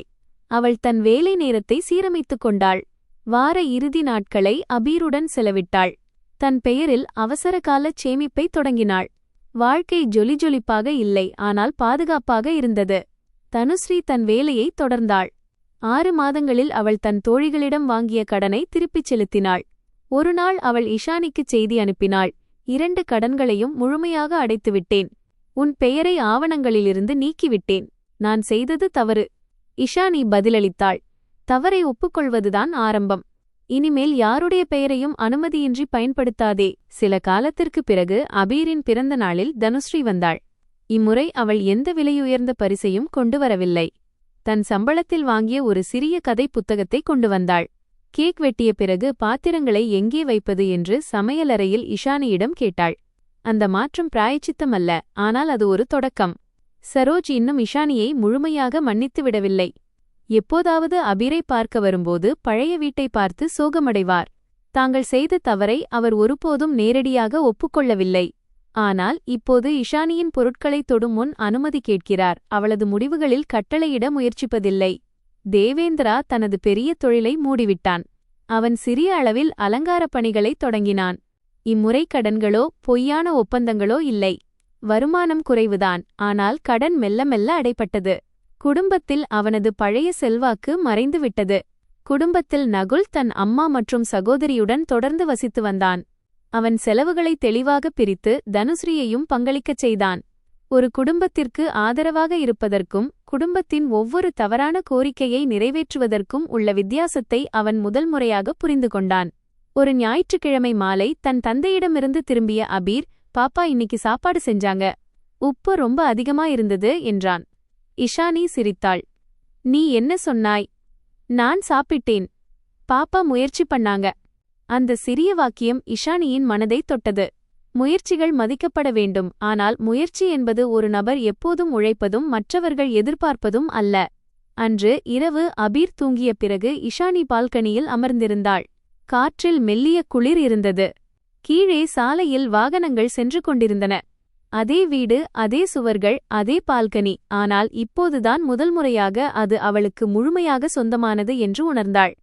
அனைத்தையும் பொறுத்துக் கொள்பவளே சிறந்த மருமகள், கணவனின் பலவீனங்களை மறைப்பவளே சிறந்த மனைவி, குழந்தைகளுக்காக எந்தச் சூழலையும் தாங்கிக் கொள்பவளே சிறந்த தாய் என்று நம்பிய அந்த பழைய ஆண்டுகளைப் பற்றி அவள் நினைத்தாள். இப்போது அவளுக்கு தெரியும், சகிப்புத்தன்மையும் சுயமரியாதையும் ஒன்றல்ல. குடும்பத்தின் மீதான அன்பு என்பது தவறுகளை மறைப்பதல்ல. ஒரு குழந்தைக்கு இரு பெற்றோரும் இருக்கும் வீட்டை விட மரியாதை, பாதுகாப்பு மற்றும் உண்மை இருக்கும் சூழலே முக்கியம். அவள் தன் வீட்டை காப்பாற்றினாள், ஆனால் அதைவிட முக்கியமாக தன் அடையாளத்தை உருவாக்கிக் கொண்டாள். அவள் பழிவாங்கும் வாழ்க்கையை வாழவில்லை.